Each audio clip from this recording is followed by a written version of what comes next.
ಇವರು ನಮ್ಮವರು ವಿಶೇಷ ಕಾರ್ಯಕ್ರಮಕ್ಕೆ ತಮಗೆಲ್ಲ ಆತ್ಮೀಯ ಸ್ವಾಗತ. ಸಂಶೋಧನೆಯಲ್ಲಿ ಸುದೀರ್ಘ 45 ವರ್ಷಗಳ ಅಗಾಧವಾದ ಜ್ಞಾನ ಸಂಪತ್ತನ್ನು ಒಳಗೊಂಡು, ಜೊತೆಗೆ ನೀರನ್ನು ಸಂಸ್ಕರಣೆ ಮಾಡುವುದು ಹೇಗೆ ಅಂತ ಹೇಳೋದರ ಜೊತೆಗೆ ನಮ್ಮ ಆರೋಗ್ಯವನ್ನು ವೃದ್ಧಿ ಮಾಡೋದು ಹೇಗೆ ಅಂತ ಹೇಳುವಂಥ ಅನೇಕ ಸಂಶೋಧನೆಯತ್ತ ದಾಪುಗಾಲಾಕಿ, ಮೂಲತಃ ಕೇರಳದವರಾದರೂ ಕೂಡ ನೆಲೆಸಿದ್ದು, ಹುಟ್ಟಿದ್ದು, ಬೆಳೆದಿದ್ದು ಎಲ್ಲವೂ ನಮ್ಮ ಪಕ್ಕದ ಬೆಂಗಳೂರಿನ ಮಹಾನಗರದಲ್ಲಿ. ಆದರೆ ಕೊಡಗಿನತ್ತ ಆಸಕ್ತಿಯನ್ನು ವಹಿಸಿ ಕೊಡಗಿನಲ್ಲಿ ಕೂಡ ಕಾಫಿ ಬೆಳೆಯ ಸಂಶೋಧನೆಯತ್ತ ಮನಸ್ಸನ್ನು ಮಾಡಿ ನಮ್ಮೊಂದಿಗೆ ಇವತ್ತು ಕೊಡಗಿನಲ್ಲಿದ್ದಾರೆ. ಅದು ಕೊಡಗಿನ ಮಾದಾಪುರದ ಹಟ್ಟಿಹೊಳೆಯ ಸಮೀಪದಲ್ಲಿ ಡಾಕ್ಟರ್ ರಾಜಾ ವಿಜಯ್ ಕುಮಾರ್ ಅವರು ನಮ್ಮ ಜೊತೆಗಿದ್ದಾರೆ. ಅವರನ್ನು ಕೂಡ ಈ ವಿಶೇಷ ಕಾರ್ಯಕ್ರಮಕ್ಕೆ ಆತ್ಮೀಯವಾಗಿ ಸ್ವಾಗತಿಸ್ತೇನೆ. ಸರ್, ಕಾರ್ಯಕ್ರಮಕ್ಕೆ ತಮಗೆ ಸ್ವಾಗತ. ಪ್ರಧಾನ ಸಂಪಾದಕರಾದ ಆನಂದ್ ಕೊಡಗು ಅವರು ನನ್ನ ಜೊತೆಗಿದ್ದಾರೆ. ನಾವಿಬ್ಬರು ಸೇರಿ ಈ ಚರ್ಚೆಯಲ್ಲಿ ಪಾಲ್ಗೊಳ್ಳುತ್ತಾ ಇದ್ದೇವೆ. ಅವರನ್ನು ಕೂಡ ಈ ವಿಶೇಷ ಕಾರ್ಯಕ್ರಮಕ್ಕೆ ಆತ್ಮೀಯ ಸ್ವಾಗತವನ್ನು ಕೊಡ್ತೇನೆ. ಸರ್, ತಮಗೂ ಕಾರ್ಯಕ್ರಮಕ್ಕೆ ಸ್ವಾಗತ. ಬಹುಶಃ ವಿಜ್ಞಾನಿಗಳು ಅಂತ ಹೇಳಿದ ತಕ್ಷಣ ನಮ್ಮ ಮನಸ್ಸಿನಲ್ಲಿ ಬೇಕಾದಷ್ಟು ಪ್ರಶ್ನೆಗಳು ಉದ್ಭವ ಆಗುತ್ತೆ. ಯಾರು ಈ ವಿಜ್ಞಾನಿಗಳು? ಯಾವ ರೀತಿ ಸಂಶೋಧನೆ ಮಾಡ್ತಾರೆ? ಇವರ ಆಸಕ್ತಿ ಏನು? ಅನೇಕ ಪ್ರಶ್ನೆಗಳನ್ನು ಇವತ್ತು ಮುಕ್ತವಾಗಿ ಡಾಕ್ಟರ್ ರಾಜಾ ವಿಜಯ್ ಕುಮಾರ್ ಅವರು ಅದರ ಬಗ್ಗೆ ಸವಿಸ್ತಾರ ನಮ್ಮ ಜೊತೆಗೆ ಹೇಳಿಕೊಡ್ತಾ ಇದ್ದಾರೆ. ಮೊದಲಿಗೆ ತಮ್ಮ ಪರಿಚಯನ ಮಾಡಿಕೊಡ್ಬೇಕು ಅಂತ ನಾನು ಕೇಳ್ಕೊಳ್ತಾ ಇದ್ದೀನಿ ಸರ್. ನನ್ನ ಹೆಸರು ರಾಜಾ ವಿಜಯ್ ಕುಮಾರ್ ಅಂತ. ನಾನು ಕಳೆದ ಒಂದು 40-42 ವರ್ಷದಿಂದ ನಾನು ವಿಜ್ಞಾನದಲ್ಲಿ ಸೈಂಟಿಫಿಕ್ ಏರಿಯಾಸ್ ನಾನೊಬ್ಬ ರಿಸರ್ಚರು. ರಿಸರ್ಚರು ಏನು ಅಂತಂದರೆ, ನನ್ನದು ಕೆಲಸ ಏನು ಅಂತಂದರೆ ನೋಡೋದು, ಏನಾದರೂ ಒಂದು ಪ್ರಾಬ್ಲಮ್ಸ್, ಇವಾಗ ನಮಗೆಲ್ಲ ಒಂದೊಂದು ಥರ ಸಮಸ್ಯೆ ಇದೆ, ಪ್ರಾಬ್ಲಮ್ಸ್ ನೋಡೋದು, ಅದಕ್ಕೊಂದು ಸೊಲ್ಯೂಷನ್ ಕಂಡುಹಿಡಿಯೋದು ನಾನು ಇಷ್ಟು ವರ್ಷದಿಂದ ಮಾಡ್ತಾಯಿದ್ದೀನಿ. ಸೊ ಈ ಆಸಕ್ತಿ ಹೇಗೆ ಬೆಳೀತು ತಮಗೆ? ಈ ಆಸಕ್ತಿ ಹೇಗೆ ಬೆಳೀತು ಅಂತ? ಅದು ಚಿಕ್ಕದ್ರಿಂದನೇ. ನಾನು 14 ವಯಸ್ಸಿರಬೇಕಾದ್ರೆ, ಆವಾಗ 12, 13, 14 ವಯಸ್ಸಿರಬೇಕಾದ್ರೆ ಆವಾಗಲಿಂದನೇ ನನಗೆ ಒಂಥರ ಈ ಕ್ಯೂರಿಯಾಸಿಟಿ ಮತ್ತು ಇದು ಸೆನ್ಸ್ ಆಫ್ ಎನ್ಕ್ವೈರಿ ಅಂತ ಒಂದು ಆವಾಗಿಂದನೇ ಇತ್ತು. ಓಕೆ, ಸೊ ನಾನು ಮೊದಲನೇದು ನನ್ನದು ಮಾಡಿದ್ದು ಆ ಕಾಲದಲ್ಲಿ, ನನಗೆ ಆವಾಗ 14 ವಯಸ್ಸಿರಬೇಕು. ಆವಾಗ ನಾನು ಈ ನಮ್ಮ ಫ್ರೂಟ್ಸ್ ಅಂಗಡಿಗಳಲ್ಲೆಲ್ಲ ಫ್ರೂಟ್ಸನ್ನು ಕೌಂಟ್ ಮಾಡಿ ಮಾರ್ತಾಯಿದ್ದೆ. ಇವಾಗ ಕೆ ಜಿ ಲೆಕ್ಕ. ಆವಾಗ 1 ಡಜನ್ ಆ್ಯಪಲು, 1 ಡಜನ್ ಆ ಥರ ಅಂತ ಇತ್ತು ಆ ಕಾಲದಲ್ಲಿ. ಸೊ ಅದಕ್ಕೆ ಅಂತ ನಾನು ಫಸ್ಟ್ ಒಂದು ಮಿಷಿನ್ ಮಾಡಿದೆ. ಆ್ಯಕ್ಚುಲಾಗಿ ನಾನು ಒರಿಜಿನಲ್ಲಾಗಿ ಮಿಷಿನ್ ಮಾಡಿದ್ದು ಓಟ್ ಕೌಂಟಿಂಗ್ ಮಾಡೋದಕ್ಕೆ, ಓಟ್ ಹಾಕ್ಬೇಕಾದ್ರೆ ಕೌಂಟಿಂಗ್ ಮಾಡೋದಕ್ಕೆ. ಆವಾಗ ಎಲ್ಲರೂ ಹೇಳಿದ್ರು, ಓಟ್ ಹಾಕ್ಬೇಕಾದ್ರೆ ಪೇಪರಲ್ಲಿ ಇದು ಹೊಡಿಬೇಕು, ಯಾರು ಹೊಡಿತಾರೆ, ಯಾರು ಮಿಷಿನ್ ಮಾಡ್ತಾರೆ ಅಂತೆಲ್ಲ. ಸರಿ, ಅದಕ್ಕೆ ಅಂತ ಅದು ಕನ್ವರ್ಟ್ ಆಗಿ ಫ್ರೂಟ್ ಕೌಂಟಿಂಗ್ ಮಿಷಿನ್ ಅಂತಾಯಿತು. ಸೊ ಅದೇ ನಂದು ಫಸ್ಟು ಅಂತಂದರೆ ಒಂದು ಬಾಸ್ಕೆಟಲ್ಲಿ ಇಷ್ಟು ಇಲ್ಲ, ತಕ್ಕಡಿ ಅಲ್ಲ, ಈಗ ಹಣ್ಣುಗಳನ್ನ ಕೌಂಟ್ ಮಾಡೋದು. ಸೊ ಅದು ಒಂದು ದೊಡ್ಡ ಪಾತ್ರೆ ಇರುತ್ತೆ, ಅದರಲ್ಲೊಂದು ಹಾಕ್ಬಿಟ್ರೆ ಹಿಂಗೆ ಒಂದು ಸ್ಲೋಪಾಗಿ ಒಂದು ಕನ್ವೇಯರ್ ಇರುತ್ತೆ. ಮತ್ತು ಅದು ಫ್ರೂಟ್ ಇಷ್ಟು ಬೇಕು ಅಂತ ನಾವು ಪ್ರೋಗ್ರಾಮ್ ಮಾಡಿದ್ರೆ, ನಮ್ಗೆ ಹಣ್ಣು ಇಡಬೇಕು ಅಂತಂದರೆ 1 ಡಜನ್ 2 ಡಜನ್ ಅಂತೇಳಿ ಅದು ಹಂಗೆ ಬರುತ್ತೆ. ಸೊ ಅದು ಮೊದಲನೇ ಸಾರಿ ನಾನು ಆವಾಗ ಮಾಡಿದ್ದೆ. ಆಮೇಲಿಂದ ಒಂದೊಂದಾಗಿ ಹೋಗ್ತಾ ಬೇರೆ ಬೇರೆ ಏರಿಯಾದಲ್ಲಿ ಆ ಥರ ನನಗೆ ಇದು ಬಂತು. ಸೊ ಅದಾದ ಮೇಲೆ ಮತ್ತೆ 1993ರಲ್ಲಿ ನಾವು ಆರ್ಗನೈಸೇಷನ್ ದ ಸ್ಕಿಲಿನ್ ಫೌಂಡೇಶನ್ ಅಂತ ಒಂದು India's first privately funded research organisation. ಆವಾಗ ಪ್ರಥಮ ಪ್ರೈವೇಟ್ಲಿ ಫಂಡೆಡ್ ಅಂತಂದರೆ ಬೇರೆ ಕಡೆಯಿಂದ ಗ್ರಾಂಟ್ ಇಲ್ಲ, ಬೇರೆ ಕಡೆಯಿಂದ ಲೋನ್ ಇಲ್ಲ, ಬೇರೆ ಕಡೆಯಿಂದ ಡೊನೇಷನ್ ಇಲ್ಲ, ಯಾವುದೂ ಇಲ್ಲದೆ ಒಂದು ರಿಸರ್ಚ್ ಆರ್ಗನೈಸೇಷನ್ ನಾನು 1993ಯಲ್ಲಿ ಸ್ಟಾರ್ಟ್ ಮಾಡಿದ್ದೆ. ಒಬ್ಬರೇ ನಾನು, ನಮ್ಮ missus, my wife, she is also an engineer. Okay, so ಆ ಥರ ಆವಾಗ ಎಲ್ಲರೂ ಫ್ರೆಂಡ್ಸು, ರಿಲೇಟಿವ್ಸ್ ಎಲ್ಲರೂ ಹೇಳಿದ್ದು, you are jumping from the aircraft without a parachute. Where will you get the funds, how will you? I said, see, when you apply research and you invent something, ಅದನ್ನು discovery ಮಾಡಿ, ಅದನ್ನು invent ಮಾಡಿ, ಅದನ್ನು ಜನರಿಗೆ ತಲುಪಿಸಿದ್ರೆ you can make funds. Yes. And you should also learn how to stretch 1 rupee to 1 kilometer. That is how sustainably you can do it. ಇಷ್ಟೊಂದು ನಮಗೆ ಗೊತ್ತಿದ್ರೆ ಮತ್ತೆ it is not a problem.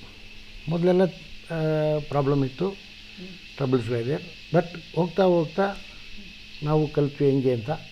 So ಇವಾಗ we have more than about 40 odd patents in various areas. Sir, ನೀವು ಯಾವ್ಯಾವ ಕ್ಷೇತ್ರಗಳಲ್ಲಿ ಸಂಶೋಧನೆಗಳನ್ನು ಮಾಡಿದ್ದೀರಾ? ನಾವು ನೋಡಿ, ಹೆಲ್ತ್ ಕೇರ್ ನಾವು ಏನು ಮಾಡಿದ್ದೀವಿ ಅಂತಂದರೆ, ನಾವು from the beginning 4 main verticals. 4. ಒಂದು ಹೆಲ್ತ್ ಕೇರ್, ಆರೋಗ್ಯ. ಎರಡನೇದು ವಾಟರ್, ನೀರು. ಮೂರನೇದು ಎನರ್ಜಿ, ಶಕ್ತಿ.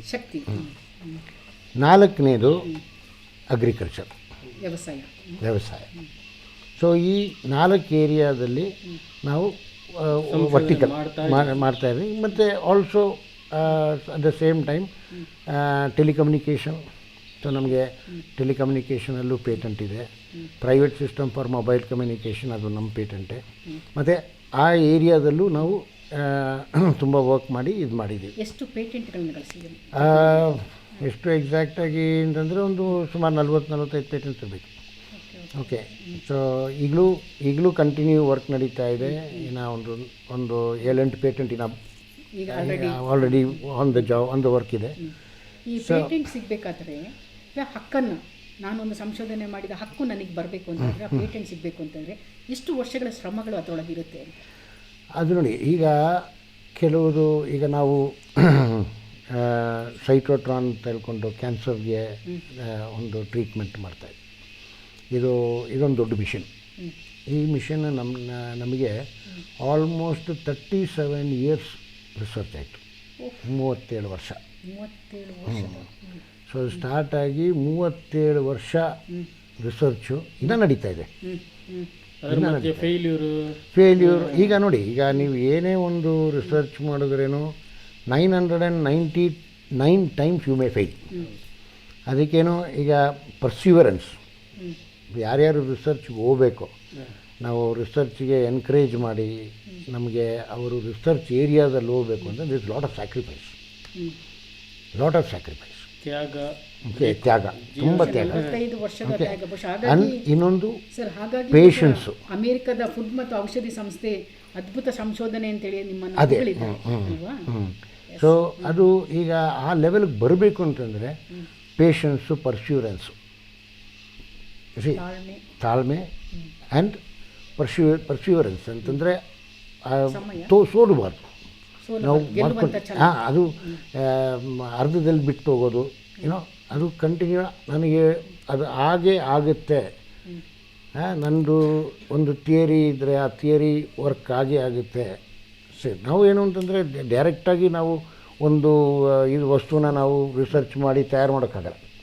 ಅದ್ರ ಹಿಂದೆ ತುಂಬ ರಿಸರ್ಚ್ ಹೋಗಿರುತ್ತೆ. ಅದು ಲಬೋರೇಟ್ರಿ ರಿಸರ್ಚ್ ಹೋಗಿರುತ್ತೆ, ಮತ್ತು ಲಬೋರೇಟ್ರಿಯಲ್ಲಿ ಮಾಡ್ತೀವಿ, ಮತ್ತು ಅದೆಲ್ಲ ಮಾಡಿ ಕಂಪ್ಲೀಟ್ ಅದು ಫೈನಲ್ ಆಗಿ ಒಂದು ಜನರಿಗೆ ಒಂದು ಉಪಯೋಗ ಆಗುವಂಥ ಒಂದು ವಸ್ತು ಆಗಬೇಕು ಅಂದರೆ ಅದು ತುಂಬ ಟೈಮ್ ತೊಗೊಳುತ್ತೆ. ಶ್ರಮ ಬೇಕು, ತುಂಬ ಶ್ರಮ ಬೇಕು. ಸರ್, ನಾನು ಎಲ್ಲೋ ಒಂದು ಕಡೆ ಓದಿದ್ದೆ, ಒಬ್ಬರು ವಿಜ್ಞಾನಿ ಸಂಶೋಧನೆ ಮಾಡ್ತಾ ಎಷ್ಟೊತ್ತಿಗೆ ಊಟ ಮಾಡಿದೆ, ಎಷ್ಟೊತ್ತಿಗೆ ನಿದ್ದೆ ಮಾಡಿದೆ ಅಂತ ಗೊತ್ತಿರೋದಿಲ್ಲ ಅವರಿಗೆ. ನಿಮಗೆ ಆ ಥರ ಎಲ್ಲ ಅನುಭವ ಆಗಿದೆ? ಆ ಥರ ತುಂಬ ಅನುಭವ ಆಗಿದೆ. ಯಾಕೆಂದರೆ ನೀವು ಈಗ ನಂದೇನು ಅಂತಂದರೆ, ನನಗೆ ಊಟದ ಟೈಮ್ ಇಲ್ಲ ಮೊದಲಿಂದಾನೆ. ನನಗೆ breakfast time, lunch time, dinner time ಅಂದರೆ ಊಟದ ಟೈಮ್ ಇಲ್ಲ. ನನಗೆ ಯಾವ ಹೊಟ್ಟೆ ಹಸಿವಿರುತ್ತೋ ಅವು ಊಟ ಮಾಡ್ತೀನಿ. ಇದು ನಮ್ಮ ಪ್ರಾಣಿಗಳಿದೆಯಲ್ಲ, ಅವುಗಳು ಹಸಿವಾದ್ರೇ ತಿನ್ನೋದು. ಹಸಿವು ಇಲ್ಲದೆ ಇದ್ದರೆ ಅವುಗಳು ತಿನ್ನೋದೇ ಇಲ್ಲ. ಸೊ ನಾವು ಆ ಥರ ಚಿಕ್ಕದಿಂದ ಆ ಥರ ಬೆಳೆದು ಬಂದಿರೋದು. ಹೊಟ್ಟೆ ಹಸಿವಿಂದ ಅನುಭವ ಆದಾಗ ಮಾತ್ರ ಹೋಗಿ ಊಟ ಮಾಡೋದು. ಸೊ ಆ ಥರ. ಕೊಡುಗೆಗೆ ಯಾಕೆ ಬಂದ್ರಿ? ಕೊಡುಗೆಗೆ ನಾನು ಮೊದಲಿಂದನೇ ಹೇಳೋಕ್ಕೋದ್ರೆ ಯಾಕೆ ಅಂತ ಗೊತ್ತಿಲ್ಲ, ಬಟ್ ಮೊದಲಿಂದನೇ ನನಗೆ ಕೊಡುಗುವಾಗಿ ಸ್ವಲ್ಪ ಒಂದು ಕ್ಲೋಸರ್ ಅಟ್ಯಾಚ್ಮೆಂಟ್ ಇದೆ. ಯಾಕೆ ಅಂತಂದರೆ, ನಾನು ಚಿಕ್ಕದರಲ್ಲಿ ಸ್ಕೌಟ್ಸಲ್ಲಿದ್ದೆ, ಬಾಯ್ಸ್ ಸ್ಕೌಟ್ಸಲ್ಲಿದ್ದೆ. ಅವಾಗ ಇಲ್ಲಿ ಸ್ಕೌಟ್ಸು ಜಂಬೂರಿ ಅಂತ ಮಾಡ್ತೀವಿ, ಅದು ಮರ್ಕ್ಯಾರದಲ್ಲಿ ಮಾಡ್ತೀವಿ. ಈಗ ಮಡಿಕೇರಿ, ಆವಾಗ ಮಾರ್ಕೆರದಾಗ. ಸೊ ಆವಾಗ ಸ್ಕೂಲಿಂದ ಇರಬೇಕಾದ್ರೆ ಇಲ್ಲಿ ಬರ್ತಾಯಿದ್ದೆ. ಅದೊಂದು I am talking about in the 70s, mid 70s. ಅದಾದ ಮೇಲೆ ಮತ್ತೆ ಈಗ ಒಂದು 17-18 ವರ್ಷಕ್ಕೆ ಮುಂಚೆ ನಾವೊಂದು ಕೊಡಗಲ್ಲಿ ಒಂದು ಗ್ಯಾಸ್ ಪ್ರಾಜೆಕ್ಟ್ ಒಂದು ಮಾಡಿದ್ವಿ. ಓಕೆ, ಸಿದ್ದಾಪುರದಲ್ಲಿ ಒಂದು ಗ್ಯಾಸ್ ಪ್ರಾಜೆಕ್ಟ್ ಒಂದು ಮಾಡಿದ್ವಿ. ಸೊ ಅಲ್ಲಿ ಆವಾಗ ಅದು ಪ್ರಾಜೆಕ್ಟ್ 2-3 years ಆಯಿತು. So I was there. ಮತ್ತು ಏನಂತಂದರೆ ನಾವು ಕಳೆದ ಒಂದು 4 ವರ್ಷದಿಂದ, ನಾನು ಹೇಳಿಲ್ಲ 4 ವರ್ಟಿಕಲ್ಸು. ಸೊ ಕಳೆದ ಒಂದು 4 ವರ್ಷದಿಂದ ಅಗ್ರಿಕಲ್ಚರಲ್ ಮೀನ್ಸ್ ವ್ಯವಸಾಯ ಅಂದರೆ, ಸೊ ಅಗ್ರಿಕಲ್ಚರಲ್ ಏರಿಯಾದಲ್ಲಿ ನಾವು ರಿಸರ್ಚ್ ಸ್ಟಾರ್ಟ್ ಮಾಡಿದ್ವಿ. ಅಂತಂದರೆ ಈ ಫಾಲಿಕ್ಯುಲರ್ ಇರಿಗೇಷನ್ ಯೂಸ್ ಮಾಡಿ ಪ್ಯಾಡಿನ ಗ್ರೋ ಮಾಡೋದು. ಮತ್ತು ಪ್ಯಾಡಿ ಈಸ್ ಗ್ರೋನ್ ಅಂದರೆ ಇದು ಪ್ಯಾಡಿ ಇದೆಯಲ್ಲ ನಮ್ಮ ಭತ್ತ, ಅದು ನಾರ್ಮಲಿ ಫ್ಲಡ್ ಇರಿಗೇಷನ್. ಸೊ ಅದನ್ನು ಫಾಲಿಕ್ಯುಲರ್ ಇರಿಗೇಷನಿಂದ ಯಾವ ಥರ ಮಾಡ್ಬೋದು, ಅಟಮೈಸ್ಡ್ ವಾಟರ್, ನ್ಯಾನೋ ಅಟಮೈಸ್ಡ್ ವಾಟರ್, ಅದರಿಂದ ಹೆಂಗೆ ಮಾಡೋದು, ಹೆಂಗೆ ಕಮ್ಮಿ ನೀರಿಗೆ ಮಾಡ್ಬೋದು ಇಂಥದ್ದು. ಮತ್ತು ಕಾಫಿದಲ್ಲಿ ನಮಗೆ ನಾವಿಲ್ಲಿ ಬಂದು ಈ ಕೊಡಗು ಬಂದ ಮೇಲೆ ಕಳೆದ ಮೀನ್ಸ್ ಆಫ್ಟರ್ ಅಕ್ವೈರಿಂಗ್ ದಿಸ್ ಇದು ನಾವು ಕೊಡಗು ಬಂದ ಮೇಲೆ ಈಗ ಕಳೆದ ಒಂದು ಸುಮಾರು 1-1.5 ವರ್ಷದಿಂದ ಏನು ಅಂತಂದರೆ then only I took more interest into this. Otherwise it just come and go. Okay, but ನಾನು when I started taking more interest, ಆಮೇಲಿಂದ ನನಗೆ ಆ್ಯಕ್ಚುಲಾಗಿ ಇಲ್ಲಿ ಪ್ರಾಬ್ಲಮ್ ಆಗೋದೇನು ಅಂತ ಗೊತ್ತಾಯಿತು. Labour problem. ಒಂದು ಕಾಫಿ ತಗೊಂಡ್ರೆ ಲೇಬರ್ ಪ್ರಾಬ್ಲಮ್, ಎಸ್ಪೆಷಲಿ ನಾವು ಹಾರ್ವೆಸ್ಟಿಂಗ್ ಟೈಮ್, ಪ್ಲಕ್ಕಿಂಗ್ ಟೈಮಲ್ಲಿ ಜನರು ಕುಯ್ಬೇಕಾದ್ರೆ ಜನರು ಸಿಕ್ಕಲ್ಲ. ಓಕೆ, ನನಗೆ ಎಕ್ಸ್ಪೀರಿಯೆನ್ಸ್ ಆಗಿದೆ. ಓಕೆ, ಭಾಳಷ್ಟು ಸಮಸ್ಯೆಗಳು. ಮತ್ತು ಈ for example shading is done unscientifically. ಏನು ಅಂತಂದರೆ ಶೇಡಿಂಗ್ ಇನ್ಫ್ಯಾಕ್ಟ್ ವಿಚಿತ್ರ ಅಂದರೆ ನನ್ನ experience, the advice on the shading is given by the timber merchant. Timber ಮಾರ್ತಾನಲ್ಲ ಅವನು ಬಂದ್ಬಿಟ್ಟು ಇಲ್ಲಿ ಬಂದಿದ್ರು. ಅವನು ಬಂದ್ಬಿಟ್ಟು, ಸರ್ ನಿಮ್ಮದು ತುಂಬ ಇದು ನೆರಳಿದೆ, ಇದು ತೆಗಿಬೇಕು ಅದು ತೆಗಿಬೇಕು, ಆಮೇಲೆ ನೋಡಿ ಅದು ತೆಗಿಬೇಕು ಅಂತ. ಯು ಅಂಡರ್ಸ್ಟ್ಯಾಂಡ್ ಏನಾಗುತ್ತೆ ಅಂತಂದರೆ, so that is done unscientifically. Okay, ಅದು ನಾವು ತೆಗಿಯೋದು ಬೇಡ ಅಂತಲ್ಲ, ನಮಗೆ ಕರೆಕ್ಟಾಗಿ ಶೇಡಿಂಗ್ ಬೇಕು. ಅಂತಂದರೆ ನಾವು ನೋಡಿದ್ದು, ನಾವು ಈ ನಮ್ಮದು ಈಲ್ಡ್ ಪ್ರಕಾರ ನಮ್ಮ ಲಾಸ್ಟ್ ಹಾರ್ವೆಸ್ಟಲ್ಲಿ ಒಂದು ಯಾವ ಬ್ಲಾಕಲ್ಲಿ ನಮಗೆ ಮ್ಯಾಕ್ಸಿಮಮ್ ಈಲ್ಡ್ ಬಂದಿದೆ, ಸೊ ಆ ಬ್ಲಾಕಿಗೆ ಹೋಗಿದ್ವಿ. ಯಾವುದ್ರಲ್ಲಿ ಮಿನಿಮಮ್ ಈಲ್ಡ್ ಬಂದಿದೆ ಆ ಬ್ಲಾಕಿಗೆ ಹೋಗಿದ್ವಿ. ಮತ್ತು ಅಲ್ಲಿ ನಾವು ಲಕ್ಷ ಮೀಟ್ರ್ ಇಟ್ಟು ಎಷ್ಟು ಲೈಟ್ ಬರ್ತಾ ಇದೆ ಅಂತ. ಓಕೆ, ನಮಗೆ ಈಗ ಅರಬಿಕಾಗೆ 400 to 600 ಲಕ್ಸ್ ಇದ್ದರೆ it's good enough. 800 to 1200 lux ಇದ್ದರೆ ರೋಬಸ್ಟಾಗೆ ಓಕೆ. ಸೊ ಅದು ನಾವು ಡಿಟರ್ಮೈನ್ ಮಾಡ್ಬೋದು. ಮತ್ತೇನು ಅಂತಂದರೆ, ನಾವೀಗ ಎಲ್ಲ ಲಕ್ಷ ಮೀಟ್ರ್ ಇದೆ, ನಮ್ಮ ಲೇಬರ್ಸ್ ಹತ್ರ ಲಕ್ಷ ಮೀಟ್ರ್ ಇದೆ. ಅವರು ಹೋಗಿ ಒಂದೊಂದು ಬ್ಲಾಕಲ್ಲೂ ಒಂದೊಂದು ಕಡೆಯೂ ಎಷ್ಟೆಷ್ಟು ಲೈಟ್ ಬೀಳ್ತಾ ಇದೆ ಅಂತ. ಅಂದರೆ ತೋಟದಲ್ಲಿ ಎಲ್ಲಿ ಇಡುವಂಥದ್ದು ಸರ್ ಮೀಟ್ರ್? ಇದು ಕೈಯಲ್ಲಿ ಹಿಡ್ಕೊಂಡು ಹೋಗೋದು. ನಾವು ನಡ್ಕೊಂಡು ಒಂದೊಂದು ಗಿಡದ ಹತ್ರ ಇಟ್ಟು ನೋಡಿದ್ರೆ ನಮಗೆ ಎಷ್ಟು ಲಕ್ಷ ಲೈಟ್ ಬೀಳ್ತಾ ಇದೆ, ಅದು ಎಷ್ಟು ಅವರಿಗೆ ಬೀಳ್ತಾ ಇದೆ. ನಮಗೆ ನಾನು ಹೇಳಿದ 400 to 600 ಲಕ್ಷ 6 ಅವರಿಗೆ ಸಿಕ್ಕಿದ್ರೆ ಸಾಕು ಅರಬಿಕಾಗೆ. ಸೊ ಆ ಥರ ಬೆಳೆಗಾರರು ಯಾರು ಕೂಡ ಇದನ್ನು ಯೂಸ್ ಮಾಡ್ತಾ ಇಲ್ಲ. ಇದು ನೋಡಿಕೊಂಡು ಸರಿ ಅಂತ ಇವ್ರು ಹೇಳ್ತಾರೆ, ನೋಡು ಅದು ಆ ಬ್ರಾಂಚ್ ಇದೆಯಲ್ಲ, ಆ ರಂಬ ಅದು ಮಾತ್ರ ಕಟ್ ಮಾಡು, ಮರ ಕಡಿಬಾರ್ದು. All the natural calamities happen because you are cutting the trees. You are shaking the land, you are shaking the soil. ಅದರದ್ದು ಬೇರೆ ನಮಗೆ ಅದು ಹಿಡ್ಕೊಂಡಿರೋದು, ಭೂಮಿನ ಹಿಡ್ಕೊಂಡಿರೋದು. ನೀವು ಕಟ್ ಮಾಡಿ ಅದನ್ನು ಬಿಸಾಕ್ಬಿಟ್ರೆ ಮತ್ತೆ ಎಲ್ಲ ಹರ್ಕೊಂಡು ಕೆಳಗೆ ಬರುತ್ತೆ. It's common sense. ಕೊಡಗಿನಲ್ಲಿ ಬಹುತೇಕ ಬೆಳೆಗಾರರು ನೀವು ಹೇಳಿದಾಗ ಟಿಂಬರ್ ಮರ್ಚೆಂಟನ್ನು ಕೇಳಿ ಶೇಡ್ ತೆಗಿತಾರೆ. ಈ ಮರ ಬೇಡ, ಈ ಮರ ಅವರಿಗೆ ಒಟ್ಟಾರೆ ಲಾಭ, ಟಿಂಬರ್ ಮರ್ಚೆಂಟ್ರಿ ಅದು ಅವ್ರ ಬಿಸ್ನೆಸ್. ಅವ್ರ business. So it is there this one. ನಾವು ಈಗ ನಮ್ಮ ರೈತರು ಅದು ನೋಡ್ಕೋಬೇಕು. ಅದು ಈಗ ಎಕ್ಸೆಸಿವ್ ಗ್ರೋನ್ ಟಿಂಬರು ಅಥವಾ ವೆರಿ ಓಲ್ಡ್ ಟಿಂಬರು ಅದು ಟ್ರೇಡ್ ಮಾಡೋದಕ್ಕೆ it is okay. I mean it is part of. But unnecessarily and ಏನು ಅಂತಂದರೆ ಒಂಥರ ತುಂಬ ಮಾಡೋಕ್ಕೋದ್ರೆ ಅದು ನಾಟ್ ಗುಡ್. ಓಕೆ. ಮತ್ತು ನಾವು ಹೆಂಗೆ ಮಾಡ್ತೀವಿ ಅಂತ ಈಗ ನಾವು ಮಾಡ್ತೋರೋದ್ರಲ್ಲಿ ಒಂದು ಮರ ಕಡಿಯೋಲ್ಲ, ಒಂದು ಮರ ನಮ್ಮ ತೋಟದಲ್ಲಿ ಕಡಿಯೋಲ್ಲ. ನಾವು ಶೇಡಿಂಗ್ ಮಾಡ್ತೀವಿ, ಆದರೆ ಕರೆಕ್ಟಾಗಿ ಒಂದೊಂದು ಗಿಡಕ್ಕೂ ಇಷ್ಟಿಷ್ಟೇ ಲಕ್ಷ ಬರಬೇಕು. ಇದೆ ನನಗೆ ಹೋದ ವರ್ಷ ಬಂದಿದ್ದಕ್ಕಿಂತ double I will yield this year. ಈ ವರ್ಷ ನಾನು ಮಾಡಿಸ್ಕೊಳ್ತೀನಿ ನೋಡಿ, ಒಂದು ಡ್ರಾಪಿಂಗ್ ಇಲ್ಲ. Because it's correct balance. Sir, ಇನ್ನೊಂದು ಪ್ರಾಬ್ಲಮ್ ಇದೆ. ಈಗ ನೀವು ಶೇಡಿಂಗ್ ಬಗ್ಗೆ ಹೇಳಿದ್ರಿ. ಕೊಡಗಿನ ಬಹುತೇಕ ಕಾಫಿ ತೋಟಗಳಲ್ಲಿ ಈ ಕಾಡು ಮರಗಳೇ ಇಲ್ಲ, ಈ ಕಾಡು ಜಾತಿ ಸ್ಥಳೀಯ ಮರಗಳು. ಅದ್ರ ಬದಲು ಅದನ್ನೆಲ್ಲ ಟಿಂಬರಿಗೆ ಕೊಟ್ಟು ಪಾನವಾಳ ಮರನೋ ಬೇರೆ ಇಂಥ ಅಕೇಶಿಯ ಮರಗಳನ್ನ ನಟ್ಟಿದ್ದಾರೆ. ಇದು ಒಳ್ಳೆಯದಾ? ಇಲ್ಲ, it is not. This a natural ecosystem. ಹೌದು. ಈಗ ಇಲ್ಲಿ ಏನು ಬೆಳಿಬೇಕೋ ಅದೇ ಬೆಳಿಬೇಕು. ಅದೇ ಈಗ ನಾನಿಲ್ಲಿ ಹೊಸದಾಗಿ ತಂದು ಇಟ್ಟು ಬೆಳೆಸುವಂಥದ್ದು ಸರಿಯಲ್ಲ. ಸರಿ, ನಾನು ಇನ್ನೊಂದು ಹೇಳ್ತೀನಿ ಕೇಳಿ. ಹಾಂ, ಅದು ಅಲ್ಲೇ ಇರಬೇಕು. ಸರಿ, ಆ ಗಿಡದಿಂದ ಬಿದ್ದಿದ್ದು ಅದರದ್ದು ಬೀಜ ಬಂದು ಇನ್ನೊಂದು ಗಿಡವಾಗಿ ಬಂದು ಮೇಲೆ ಬರುತ್ತೆ. ಸರಿ, ಸೊ ಅದನ್ನು ಈಗ ಬರೀ ಸಿಲ್ವರ್ ಹಾಕಬೇಕು ಇದು ಅಂತಲ್ಲ. ಓಕೆ, ನಾವು ಈಗ ಒಳ್ಳೆ ಮರಗಳು ಕಿತ್ತುಬಿಟ್ಟು ಬೇರೆ ಮರಗಳು ಹಾಕಿದ್ರೆ ಅದು ಈ ಎಕೋಸಿಸ್ಟಮ್ಗೆ, ಈ ಏರಿಯಾಗೆ, ಭೌಗೋಳಿಕ ಇದಕ್ಕೆ ಇದು ಆ ಥರ ಗಿಡಗಳೇ ಇಲ್ಲಿರಬೇಕು. ಸರ್, ಅದಕ್ಕೆ ಪೂರಕವಾಗಿ 2018ಕ್ಕೆ ಪ್ರಕೃತಿ ವಿಕೋಪ ಆಯಿತು. ಬಹುಶಃ ಕೊಡಗಿನಲ್ಲಿ ಪ್ರಥಮ ಬಾರಿಗೆ ಒಂಥರ ಎಚ್ಚರಿಕೆ ಕರೆಗಂಟೆ ನಮಗೆ. ಅದಾದಾಗಿ ಇತ್ತೀಚಿನ ಮೊನ್ನೆ ನಡೆದ ವೈನಾಡಿನ ಘಟನೆ, ಇದೆರಡು ನಮ್ಮ ಬದುಕನ್ನು ಅಭದ್ರತೆಗೊಳಿಸಿದೆ. ತಾವೊಬ್ಬರು ವಿಜ್ಞಾನಿಯಾಗಿ ಯಾಕೆ ಹಿಂಗೆ ಆಗ್ತಾ ಇದೆ, ಯಾಕೆ ಹಿಂಗೆ ಕಾರಣ ಏನು ಅಂತ? ಇದು ಏನಂತಂದರೆ, ನಾರ್ಮಲಾಗಿ ಇವಾಗ ಜಿಯಾಲಜಿಸ್ಟು ಒಂದು ಅನಾಲಿಸಿಸ್ ಮಾಡಿದ್ರೆ there are places where there are fault lines ಅಂತಂದರೆ ಅಲ್ಲಿ ಭೂಮಿ ಸ್ವಲ್ಪ ವೀಕ್ ಇರುತ್ತೆ. ಸೊ ಅಲ್ಲಿ ಅದು ಫಸ್ಟ್ ಆಫ್ ಆಲ್ ಯಾಕೆ ವೀಕ್ ಆಗುತ್ತೆ ಅಂತಂದರೆ, one of the main reason is ಮರ ಕಡಿಯೋದು. ಓಕೆ, ಯಾಕೆ ಅಂತಂದರೆ ಈ ರೀಜನ್ ಈ ಥರ ಈಗ ಇಷ್ಟು ವರ್ಷದಿಂದ ಇದೆ, ಇಷ್ಟು ವರ್ಷದಿಂದ ಕೊಡಗಿತ್ತು, ಇಷ್ಟು ವರ್ಷದಿಂದ ವಯನಾಡಿತ್ತು, ಇಷ್ಟೊಂದು ವರ್ಷದಲ್ಲಿ ಇದಾಗದೆ ಈಗ ಯಾಕಾಯಿತು? ಆಗಬೇಕಾದ್ರೆ ಆವಾಗಲೇ ಆಗ್ತಾಯಿತ್ತಲ್ಲ. The areas are there prone. ಅದನ್ನು ಆ್ಯಂಪ್ಲಿಫೈ ಮಾಡೋದು ಅವರ್ ಫಾಲ್ಟ್. Uncontrolled construction. ಭೂಮಿಗೆ ಭಾರ ಕೊಡ್ತೀರ, ಭೂಮಿನ ಹಿಡ್ಕೊಂಡಿರೋ ಬೇರನ್ನು ಎತ್ತಾಕ್ತೀರ, ಮತ್ತು ಎಲ್ಲಿರುತ್ತೆ? ಸರ್, ಕೊಡಗಿನಲ್ಲಿ ಇನ್ನೂ ಕೂಡ ಅನ್ಕಂಟ್ರೋಲ್ಡ್ ಏನು ಡೆವಲಪ್ಮೆಂಟ್ ನಡೀತಾನೇ ಇದೆ.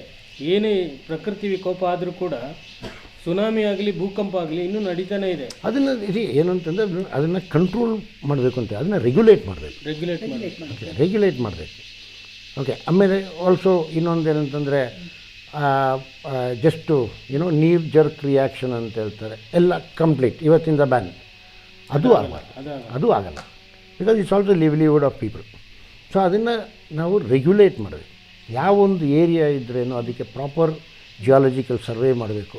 ಇದು ಸೇಫ್ ಜಾಗನ, ಇದರಲ್ಲಿ ಇದು ಮಾಡ್ಬೋದಾ, ಇರೋದು ಎಕೋಸಿಸ್ಟಮ್ ಇದಕ್ಕೆ ಸೂಟಬಲ್ಲ, ಇದೆಲ್ಲ ಸ್ವಲ್ಪ ಅನಲೈಸ್ ಮಾಡಿಬಿಟ್ಟು ಅದ್ರ ಪ್ರಕಾರ ಮಾಡಿಸ್ಬೇಕು. ಸರ್, ವಿಜ್ಞಾನಿಗಳ ಇನ್ನೊಂದು ವಾದನೂ ಇದೆ. ನಾವು ನ್ಯೂಸಲ್ಲಿ ನೋಡಿದ್ದೀವಿ, ಪ್ರತಿ ಸೀಸನ್ಗೆ 100-125 ಇಯರ್ಸಿಗೆ ಈ ಥರ ಪ್ರಕೃತಿ ವಿಕೋಪ ಆಗುತ್ತೆ ಅಂತ ವಿಜ್ಞಾನಿಗಳೇ ಹೇಳ್ತಾರೆ. ಹೌದು, ಇದು ದೇರ್ ಆರ್ ನಮ್ಮದು climatic condition it's cyclic. For example 1943 famine ಆಗಿತ್ತು. ಓಕೆ, ನಾವು ಅಲ್ಲಿಂದ ಇಲ್ಲಿಗೆ ನೋಡಿದ್ರೆ ಕರೆಕ್ಟಾಗಿ 100 ವರ್ಷಕ್ಕೆ. ಈಗ 1919ನಲ್ಲಿ ನಮ್ಮದು ಪೆಂಡೆಮಿಕ್ ಫ್ಲೂ ಬಂದಿತ್ತು. 2019ನಲ್ಲಿ ಕೊರೋನಾ ಬಂದಿತ್ತು. ಇದು ಯಾವ ಹೇಗೆ it is all not correct, ಅದು ಅಂಡರ್ಸ್ಟ್ಯಾಂಡ್ ಆಗಿಲ್ಲ. But events that happen on the planet, events that happens are repeated. ಆಗ ನಾವು ಯಾವುದನ್ನ ನಂಬೋದು ಸರ್? ಇದು ವಿಜ್ಞಾನಿಗಳು ಈ ಥರನೂ ಹೇಳ್ತಾರೆ, ಇನ್ನೊಂದು ನಾವು ಅನ್ಕಂಟ್ರೋಲ್ಡ್ ಡೆವಲಪ್ಮೆಂಟಿಂದ ಆಗ್ತದೆ ಅಂತಲೇ ಹೇಳ್ತಾರೆ. ಅನ್ಕಂಟ್ರೋಲ್ ಡೆವಲಪ್ಮೆಂಟ್ ದಟ್ ಈಸ್ ನಾವು ಸೈನ್ಸ್ ಪ್ರಕಾರ ಅಂತ ಹೇಳ್ತಾ ಇರೋದು.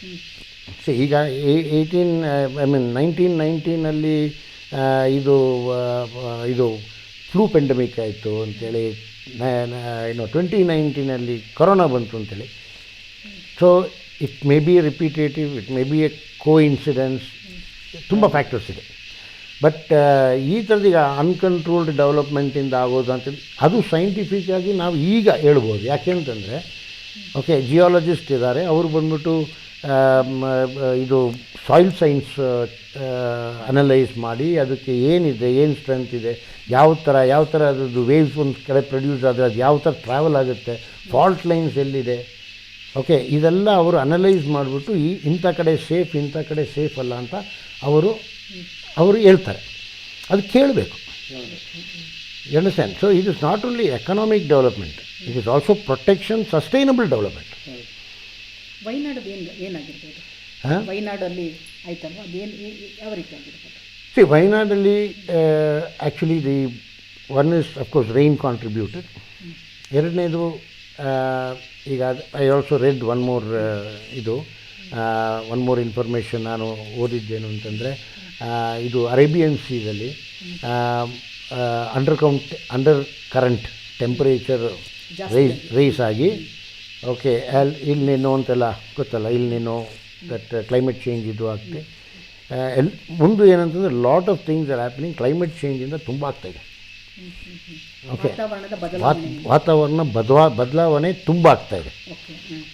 ಓಕೆ, ಸೊ ಅದು ಈ ಅಂಡರ್ ಕರೆಂಟು ಟೆಂಪ್ರೇಚರ್ ರೈಸ್ ಆದಾಗ ಅಂಡರ್ಗ್ರೌಂಡ್ ಪ್ರೆಷರ್ಸ್ ಇನ್ಕ್ರೀಸ್ ಆಗುತ್ತೆ. ಓಕೆ, ಆವಾಗ ಏನಾಗುತ್ತೆ, the soil becomes weak, means ಕೆಳಗಡೆಯಿಂದ ಇಟ್ ಬಿಕಮ್ಸ್ ವೀಕರ್. ಆವಾಗ ನೀರು ಸೀಪ್ ಆದರೆ ಏನಾಗುತ್ತೆ, it will get detached.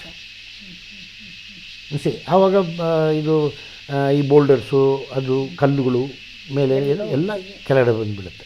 Sir, ಈಗ ಜಿಯೋಗ್ರಫಿಕಲಿ ಇದು ವಯನಾಡು ಮತ್ತು ಕೊಡಗು, ಕೇರಳ ಸೇಮ್. ನಮ್ಮ ವೆಸ್ಟರ್ನ್ ಘಾಟ್ಸ್ ಎಲ್ಲನೂ is a sensitive area. Sensitive it is sensitive area. ಈಗ ನಮ್ದು ಏನಾದರೂ ಒಂದು ಸೆನ್ಸಿಟಿವ್ ಇದ್ದರೆ ಅದನ್ನು ಯಾವ ಥರ ನೋಡ್ಕೊಳ್ತೀರಾ? ಈಗ ಒಂದು ಮಗು ಸೆನ್ಸಿಟಿವ್ ಆಗಿದೆ, ಈ ಥರ ಹುಟ್ಟಿತು ಒಂದು, ಓಕೆ, ಅದನ್ನು ಎಷ್ಟು ಕೇರ್ಫುಲ್ಲಾಗಿ ಎಷ್ಟು ಇದಾಗಿ ನೋಡ್ಕೋಬೇಕು. ಓಕೆ, ಜಾಗೃತಿಯಿಂದ ನೋಡ್ಕೋಬೇಕು. ಕಮರ್ಷಿಯಲ್ ಆ್ಯಕ್ಟಿವಿಟೀಸ್ ಹಾಕ್ಬೋದು, okay, livelihood has to happen, but it has to be sustainable. ನೋಡಿ ಈಗ ಇನ್ನೊಂದು ಉದಾಹರಣೆಗೆ ನಾನು ಹೇಳೋದು ಕಾಫಿದಲ್ಲೇ. Okay, use of fertilisers. ನಾನಿಲ್ಲಿ ಬಂದು ಕಲ್ತಿದ್ದೇನು ಅಂತಂದರೆ, ಇದು ನಮಗೆ ಹೇಗೆ ಅಂತಂದರೆ ಬುಕ್ಕಲ್ಲಿ ಬರ್ದಂಗೆ. ಬುಕ್ಕಲ್ಲಿ ಬಂದು ಯಾರೋ ಯಾವ ಕಾಲದಲ್ಲೋ ಏನೋ ಹೇಳಿದ್ರು, ಬುಕ್ಕಲ್ಲಿ ಬರ್ದಂಗೆ. ಪುಸ್ತಕದ ಬದನೆಕಾಯಿ ಅಂತ ಹೇಳ್ತೀವಿ ಹಾಗೆ. ಓಕೆ, ಹೌದು. ಸೊ ಅದೇನು ಅಂತಂದರೆ, ಮಳೆ ಬಂದ ಕೂಡಲೇ ನಿಂತ ಕೂಡಲೇ ಈ ಗೊಬ್ಬರ ಹಾಕಬೇಕು, ಅಂದರೆ ಇದು ಹಾಕಬೇಕು, ಇದಕ್ಕೆ ಈ ಟೈಮಲ್ಲಿ ಈ ಮದ್ದು ಹೊಡಿಬೇಕು. ಹಾಂ, ಈಗ ಏನು ಅಂತಂದರೆ ಮಣ್ಣು ಸಾಯಿಲ್ ಟೆಸ್ಟ್ ಮಾಡು, ಸಾಯಿಲ್ ಆಮೇಲೆ ಅದಕ್ಕೆ ಗಿಡಕ್ಕೆ ಹಾಕು. ಈಗ ನಾನು ಹೇಳ್ತಾ ಇರೋದು, ನಿಮಗೊಂದು ಪ್ರಾಬ್ಲಮ್ ಇದ್ದರೆ, ಸಪೋಸ್ ನಿಮಗೆ ಒಂದು ಪ್ರಾಬ್ಲಮ್ ಇದೆ, ಕೊಲೆಸ್ಟ್ರಾಲ್ ಜಾಸ್ತಿ ಇದೆಯಾ ನಿಮ್ಮಲ್ಲಿ ಅಂತ ನೋಡಬೇಕು. ಅರ್ಥ ಆಯ್ತಲ್ಲ? ಕೊಲೆಸ್ಟ್ರಾಲ್ ಜಾಸ್ತಿ ಅಂತ ನೀವು ಬಂದ್ಬಿಟ್ಟು ನೀವು ಊಟ ಮಾಡೋದು ಟೆಸ್ಟ್ ಮಾಡ್ತೀರಾ ಅಥವಾ ನಿಮ್ಮ ಬ್ಲಡ್ ಟೆಸ್ಟ್ ಮಾಡ್ತೀರಾ? ಬ್ಲಡ್ ಟೆಸ್ಟ್ ಮಾಡ್ತೀರಾ, ಊಟ ಟೆಸ್ಟ್ ಮಾಡಲ್ಲ. ಆವಾಗ ನೀವು ಮಣ್ಣು ಟೆಸ್ಟ್ ಮಾಡಬೇಕಾ, ಇಲ್ಲ ಗಿಡದ ಎಲೆ ಸ್ಟೆಮ್ಮು ಅದು ಟೆಸ್ಟ್ ಮಾಡಬೇಕು. ಮಣ್ಣಿನ ಫಲವತ್ತತೆ ಎಷ್ಟಿದೆ, ಮಣ್ಣಿನ ಫಲವತ್ತತೆ ಮಾಡಬೇಕು. ಅದು ನಾವು ಊಟನೂ ಮಾಡ್ತೀವಿ, ಪ್ರೋಟೀನ್ ಎಷ್ಟಿದೆ, ಕಾರ್ಬೋಹೈಡ್ರೇಟ್ ಎಷ್ಟಿದೆ, ಅದು ಓಕೆ. ಬಟ್ ಮೇಯ್ನಾಗಿ ನನಗೇನು ಪ್ರಾಬ್ಲಮ್ ಇದೆ ಅಂತ ನೋಡೋದಕ್ಕೆ, ಈಗ ಮಣ್ಣಲ್ಲಿರ್ಬೋದು, ಆ ಗಿಡ ಎತ್ತೋಕೆ ಶಕ್ತಿ ಇಲ್ಲ ಅಂದರೆ ಏನು ಮಾಡ್ತೀರಾ? ಸೊ ಅದಕ್ಕೆ ಮಣ್ಣು ಟೆಸ್ಟ್ ಮಾಡಬೇಕು, ಗಿಡನೂ ಟೆಸ್ಟ್ ಮಾಡಬೇಕು. ಗಿಡ ಲೀಫ್ ಅನಾಲಿಸಿಸ್ ಮಾಡ್ಬೋದು. ಲೀಫಲ್ಲಿ ಏನಿದೆ, ಎಷ್ಟು ಫಾಸ್ಫೇಟ್ ಇದೆ, ಎಷ್ಟು ನೈಟ್ರೋಜನ್ ಇದೆ, ಎಷ್ಟು ಪೊಟ್ಯಾಶ್ ಇದೆ, ಎಲ್ಲ ಟೆಸ್ಟ್ ಮಾಡ್ಬೋದು. ಎಲ್ಲ ಕಡೆ ಎಲ್ಲ ಲ್ಯಾಬಲ್ಲೂ ಟೆಸ್ಟ್ ಮಾಡ್ಬೋದು, ಯಾವ ಲ್ಯಾಬಲ್ಲಿ ಬೇಕಾದ್ರೂ ಟೆಸ್ಟ್ ಮಾಡ್ಬೋದು. ಓಕೆ, ಅದು ದಿನ ಏನು ಟೆಸ್ಟ್ ಮಾಡೋದು ಅವಶ್ಯಕತೆ ಇಲ್ಲ, ವರ್ಷದಲ್ಲಿ ಒಂದು ಸಾರಿ ಮಾಡ್ಬೇಕು. ಇದೆಲ್ಲ ಹಾಕೋಕೆ ಮುಂಚೆ ಈಗ ಕಾಫಿ ಗಿಡ ಅಂತಂದರೆ ಅದಕ್ಕೆ ಇಷ್ಟೊಂದು ಪೊಟ್ಯಾಶು ಇಷ್ಟೊಂದು, ಸೊ ಗಿಡ ಟೆಸ್ಟ್ ಮಾಡಿದ್ರೆ ಎಷ್ಟಿದೆ.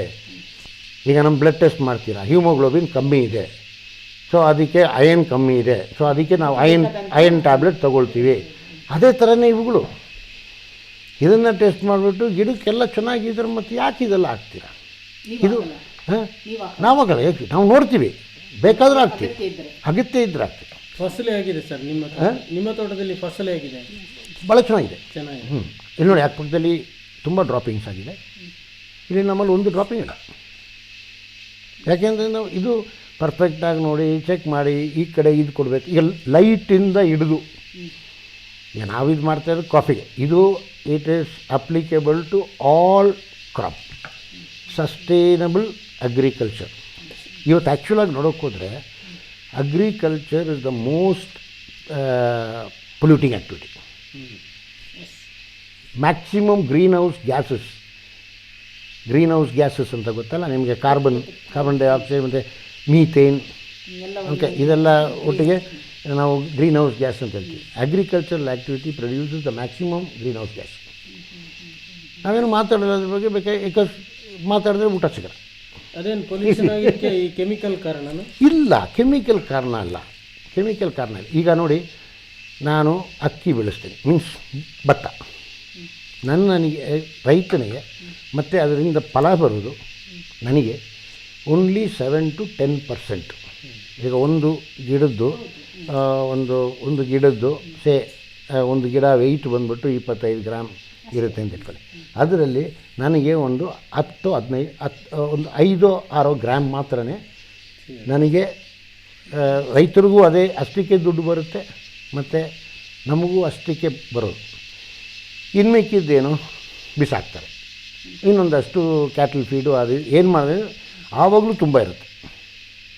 ಅಂತಂದರೆ ಆಲ್ಮೋಸ್ಟ್ 80% ಗೆಟ್ಸ್ ಪ್ಯೂಟ್ರಿಫೈಡ್ ಅಂತಂದರೆ ಕೆಳಗಡೆ ಬಿದ್ದು ಅದು ರಾಟ್ ಆಗಿ ಇದು ಏನೋ ಕೆಟ್ಟೋಗಿ ಇದಾಗಿ ಕೊಳ್ತೋಗಿ, ಆವಾಗ ಕೊಳ್ತೋದ್ರೆ ಏನಾಗುತ್ತೆ, ಅದರಿಂದ ಮೀಥೇನ್ ಬರುತ್ತೆ. ಆ ಮೀಥೇನೆಲ್ಲ ಮೇಲೋಗುತ್ತೆ, ಅದು ನಮಗೆ ಹೀಟ್ ಜಾಸ್ತಿ ಬರುತ್ತೆ. ಸರ್, ಈಗ ಗ್ಲೋಬಲ್ ವಾರ್ಮಿಂಗ್ ಅಂತ. ಅದಕ್ಕೆ ನಾವು ಸಸ್ಟೈನಬಲ್ ಆಗಿ ಮಾಡಬೇಕು ಅಂತಂದರೆ ನಾವು ಅದು ಯಾವ ಥರ ಅದನ್ನು ಮಿಟಿಗೇಟ್ ಮಾಡಬೇಕು, ಅದನ್ನು ಯಾವ ಥರ ಬೇರೆ ಏನಕ್ಕಾದರೂ ಕನ್ವರ್ಟ್ ಮಾಡಿ ಅದನ್ನು ಮೀಥೇನ್ನ ಕ್ಯಾಪ್ಚರ್ ಮಾಡಿ ಅಥವಾ ಮೀಥೇನ ಮಿಟಿಗೇಟ್ ಮಾಡಿ ಅದರಿಂದ ಏನಾದರೂ ನಮಗೆ ಮಾಡೋಕ್ಕೆ ಹೋದರೆ ಓಕೆ, ಅದು ಆವಾಗ ನಮಗೆ this is what we call sustainable agriculture ಯಾವುದು ಸಸ್ಟೈನಬಲ್ ಆಗಿರಬೇಕು. ಸರ್, ಈಗ for that matter any activity sustainable ಆಗಿರಬೇಕು. ಹೌದು. ಕೊಡಗಿನಲ್ಲಿ ಈಗ ಪ್ರಸ್ತುತ ಕಾಫಿ ಹಣ್ಣುಗಳು ಉದುರಿ ಹೋಗ್ತಾ ಇದೆ ಎಲ್ಲ ಗಿಡಗಳ ಜೊತೆಗೆ. ಈ ಕರಿಮೆಣಸಿದೆಯಲ್ಲ, ಅದಕ್ಕೆ ಕೊಳೆ ರೋಗ ಬರ್ತಾ ಇದೆ. ಇದು ಕೂಡ ಏನು ಅವರು ಪರೀಕ್ಷಿಸದ ಕಾರಣನೋ ಅಥವಾ ಏನಾದ್ರು ಬೇರೆ ಕಾರಣ ಏನಾದರೂ ಈ ಟೈಮ್? ಇದಕ್ಕೆ ಕಾರಣಗಳು ಬೇಕಾದಷ್ಟು ಇರ್ತವೆ. The reasons are very much. ಈಗ ನೋಡಿ, ಇಲ್ಲಿ ಕರಿಮೆಣಸು ಎಲ್ಲ ಕಡೆ ತುಂಬ ಬಿದ್ದೋಗಿದೆ. ಓಕೆ, ಒಂದು ಅದರದ್ದು ಸ್ಟಾಕ್ಸು ಸ್ಟ್ರಾಂಗ್ ಅಲ್ಲ, ಮಳೆ ಜಾಸ್ತಿ ಬಿತ್ತು. ಓಕೆ, ಮಳೆ ಜಾಸ್ತಿ ಬಿತ್ತು not over A period of time, but short ಟೈಮಲ್ಲಿ ಜಾಸ್ತಿ ಮಳೆ ಬಿತ್ತು. ಈಗ 1 ಅವರಲ್ಲಿ 3 ಇಂಚು 5 ಇಂಚು, ಅದು ಒಂದು ರೀಸನ್. ಓಕೆ, ಮತ್ತು ನ್ಯೂಟ್ರಿಷನ್ ಮೇನ್. ಓಕೆ, ಅದಕ್ಕೆ ಆ ನ್ಯೂಟ್ರಿಷನ್ ಅದಕ್ಕೆ ಕರೆಕ್ಟಾಗಿದೆಯಾ? ಓಕೆ, ನಾವು ಈಗ ಯಾವ ತೋಟಕ್ಕೆ ಹೋಗಿ ನೋಬಡಿ ಟೆಸ್ಟ್, ಸಾಯಿಲ್ ಟೆಸ್ಟಿಂಗ್ ಯಾರಾದರೂ ಅಪರೂಪ ಒಂದೊಂದು ಮಾಡ್ತಾರೆ ಅಷ್ಟೇ. ಮತ್ತು ಆ್ಯಕ್ಚುಲ್ ಗಿಡಗಳಿಗೆ ಟೆಸ್ಟ್ ಮಾಡೋದು, ಗಿಡಗಳನ್ನೇ ಟೆಸ್ಟ್ ಮಾಡೋದು ಎಷ್ಟು ಜನ ಮಾಡ್ತಾರೆ? ಯಾರಲಿ ಏನು ಬಿಡಿ, ಟೆಸ್ಟ್ ಮಾಡಿಬಿಟ್ಟು ಅದಕ್ಕೆ ಈಗ ನೋಡಿ, ನಮಗೆ ಈಗ ಕ್ಯಾಲ್ಶಿಯಂ ಶಾರ್ಟೇಜ್ ಇತ್ತು, ಆವಾಗ ನಮ್ಮ ಬೋನ್ಸು ಆಸ್ಟಿಯೋಪೋರೋಸಿಸ್ ಬರುತ್ತೆ, ಬೋನ್ಸ್ಗೆ ಫಿಕ್ಸ್ ಆಗಲ್ಲ. ಆವಾಗ ಏನಾಗುತ್ತೆ, ನಡ್ಕೊಂಡು ಹೋಗ್ಬೇಕಾದ್ರೆ ಸ್ವಲ್ಪ ಟಕ್ಕಂತಂದರೆ ಫ್ರ್ಯಾಕ್ಚರ್ ಆಗುತ್ತೆ. ಸೊ ಅದಕ್ಕೆ ಕಾರಣ ಮುಂಚೆನೇ ಇದೆ. ಆ ಕಾರಣ ನಾವು ಕಂಡಿಡಿದು ಅದನ್ನು ಕರೆಕ್ಟ್ ಮಾಡಬೇಕು. ಸರಿ, ಈ ಅಕಾಲಿಕ ಮಳೆ ಒಂದೇ ಕಾರಣ ಅಲ್ಲ ಅಂತ ಹೇಳೋದು ನೀವು? ಅದೊಂದೇ ಕಾರಣ ಅಲ್ಲ, ಇದು ಬೇರೆ ಕಾರಣವೂ ಇದೆ, ತುಂಬ ಬೇರೆ ಕಾರಣಗಳಿದೆ. ಐ ಆಮ್ ನಾಟ್ ಟಿಪಿಕಲ್ ನಾನು ಅಗ್ರಿಕಲ್ಚರ್ ಸೈಂಟಿಸ್ಟ್ ಅಲ್ಲ. ಅದೇ ಅದೇ ಅದೇ ಓಕೆ, ಅಂತಂದರೆ ನನ್ನ ಎಕ್ಸ್ಪೀರಿಯನ್ಸಿಂದ ನಾನು ಹೇಳ್ತಾ ಇರೋದು. ಓಕೆ, ಸೊ ಅದು ದಿ ಅಗ್ರಿಕಲ್ಚರ್ನವರು ಬಂದ್ಬಿಟ್ಟು ಸೈಂಟಿಸ್ಟ್ ಆರ್ ಪ್ರಾಕ್ಟೀಸಿಂಗ್ ಅಗ್ರಿಕಲ್ಚರ್, ಅವರು ಅದನ್ನು ಇನ್ನೂ ಸ್ವಲ್ಪ ಡೀಪಾಗಿ ಸ್ಟಡಿ ಮಾಡಿ ಅದನ್ನ ಹೆಂಗೆ ಪ್ರಿವೆಂಟ್ ಮಾಡಬೇಕು, ಕಡಿಬೇಕು ಅಂತೇಳಿ. ಸರ್, ಈಗ ನೀವು ಬೇರೆ ಈಗ ಅಗ್ರಿಕಲ್ಚರ್ ಬಗ್ಗೆ ಹೇಳಿದ್ದೀರಿ, ನೀವು ವೇಸ್ಟ್ ಮ್ಯಾನೇಜ್ಮೆಂಟ್ಲು ಕೂಡ ಸಂಶೋಧನೆ ಮಾಡಿದ್ದೀರಾ. ವೇಸ್ಟ್ ಮ್ಯಾನೇಜ್ಮೆಂಟ್ಲಿ ಏನು ಸಂಶೋಧನೆ? ವೇಸ್ಟ್ ಅಂದರೆ ಏನು? ತ್ಯಾಜ್ಯ ಅಂದರೆ ಕಸ ಅಲ್ಲ. ಉಪಯೋಗಕ್ಕೆ ಈ ಪ್ರಪಂಚದಲ್ಲಿ ಏನು ವೇಸ್ಟ್ ಇಲ್ಲ. Everything is wasted. ಡಿಫ್ರೆನ್ಸ್ ಗೊತ್ತಾಯ್ತಾ? Everything is wasted, not waste. Okay, so ಆ ವೇಸ್ಟೆಡ್ ಮೆಟೀರಿಯಲ್ ಅದನ್ನು ಹೆಂಗೆ ರೀಸೈಕಲ್ ಮಾಡ್ಕೋಬೇಕು ಅಂತ, ಅದು ಸ್ವಲ್ಪ ಸಸ್ಟೈನೆನ್ಸ್. ಈಗ ಒಂದು ಬಾಳೆಹಣ್ಣು ತಗೊಂಡು ತಿಂತೀರ ಅಲ್ವಾ, ಸಿಪ್ಪೆ ತೆಗಿತೀರ, ಬಾಳೆಹಣ್ಣು ತಿಂತೀರ, ಆ ಸಿಪ್ಪೆನ ಬಿಸಾಕ್ತೀರ, ಆ ಸಿಪ್ಪೆಗೆ ದುಡ್ಡು ಕೊಡಲಿಲ್ವೇನೋ? ಯೋಚಿಸಿ ನೋಡಿದ್ದೀರಾ? ಈಗ ಒಂದು ಬಾಳೆಹಣ್ಣಿಗೆ ನೀವು 2 ರೂಪಾಯಿ ಕೊಡ್ತೀರ, ಒಂದು ಬಾಳೆಹಣ್ಣಿಗೆ ಒಳಗಡೆ ತಿಂತೀರ, ಅದು ಸಿಪ್ಪೆನ ಬಿಸಾಕ್ತೀರ. ನೀವು ಟೋಟಲ್ ವೆಯ್ಟ್ ತಗೊಂಡು ಕ್ಯಾಲ್ಕುಲೇಟ್ ಮಾಡಿ ನೋಡಿದ್ರೆ ಆ 2 ರೂಪಾಯಿದಲ್ಲಿ 30 ಪೈಸೆ ಆ ಸಿಪ್ಪೆನೇ ಇದೆ. ಸೊ ಒಂದು ಬಾಳೆಹಣ್ಣು ತಿಂದರೆ 30 ಪೈಸೆ ಬಿಸಾಕ್ತಾ ಇದ್ದೀರ. ಆ ಒಂದು ನೆನಪು ಎಲ್ರಿಗೂ ಬರಬೇಕು. ಹೇಗೆ ಆ 30 ಪೈಸೆ ನನಗೆ ವಾಪಸ್ ಸಿಕ್ಕಬೇಕು ಅಂತ ಯೋಚನೆ ಮಾಡಬೇಕು. ಆ ಯೋಚನೆ ಬಂದರೆ ಎಲ್ಲರೂ ನಮ್ಮ ಪಾಪ್ಯುಲೇಷನ್ ಅಷ್ಟು ಜನನು ದೇ ನೋ ಅದರಲ್ಲಿ ದುಡ್ಡಿದೆ, ಆವಾಗಿನ ಕೇರ್ಫುಲ್ಲಾಗಿರ್ತಾರೆ. ಅರ್ಥ ಆಯ್ತಲ್ಲ? ನನ್ನ ಹತ್ರ ಒಂದು ಪ್ಲಾಸ್ಟಿಕ್ ಕವರ್ ಇದ್ದರೆ ಆ ಒಂದು ಪ್ಲಾಸ್ಟಿಕ್ ಕವರು 10 ಸಾರಿ ಅಂಗಡಿಗೆ ಹೋಗ್ಬೇಕಾದ್ರೆ ನಾನು ತೊಗೊಂಡು ಬರ್ತೀನಿ. ಈಗ ಒಂದೊಂದು ಸಾರಿನೂ ಒಂದೊಂದು ಪ್ಲಾಸ್ಟಿಕ್ ಕವರ್ ಬಂದು ಅದು ಸುಮ್ಮನೆ ಕೊಡ್ತಾನೆ ಪ್ಲಾಸ್ಟಿಕ್ ಕವರು, ಅವನಿಗೆ ಮಾರೋ ಇದು ಐಟಮ್ನಲ್ಲಿ ಅದೇ ದುಡ್ಡು ಬಂದಿರುತ್ತೆ. ಸೊ ಆ ಥರ ನೋಡ್ಕೋಬೇಕು. ಹಾಗಾಗಿ ನೀರಿನ ಇದು ಈಗ ನಾವು ನೀರಿಂದು ಮಾಡಿ, ಫಾರ್ ಎಕ್ಸಾಂಪಲ್ ಉದಾಹರಣೆಗೆ ಕಾಫಿದಲ್ಲೇ ತಗೊಳ್ಳಿ. ಪಲ್ಪಿಂಗ್ ಮಾಡಿದ ನೀರನ್ನು ಕಾಫಿದಲ್ಲೇ ಓದು ಸೀಸನಲ್ಲಿ ನಮ್ಮ ಕಾಫಿದಲ್ಲೇ ತಗೊಳ್ಳಿ.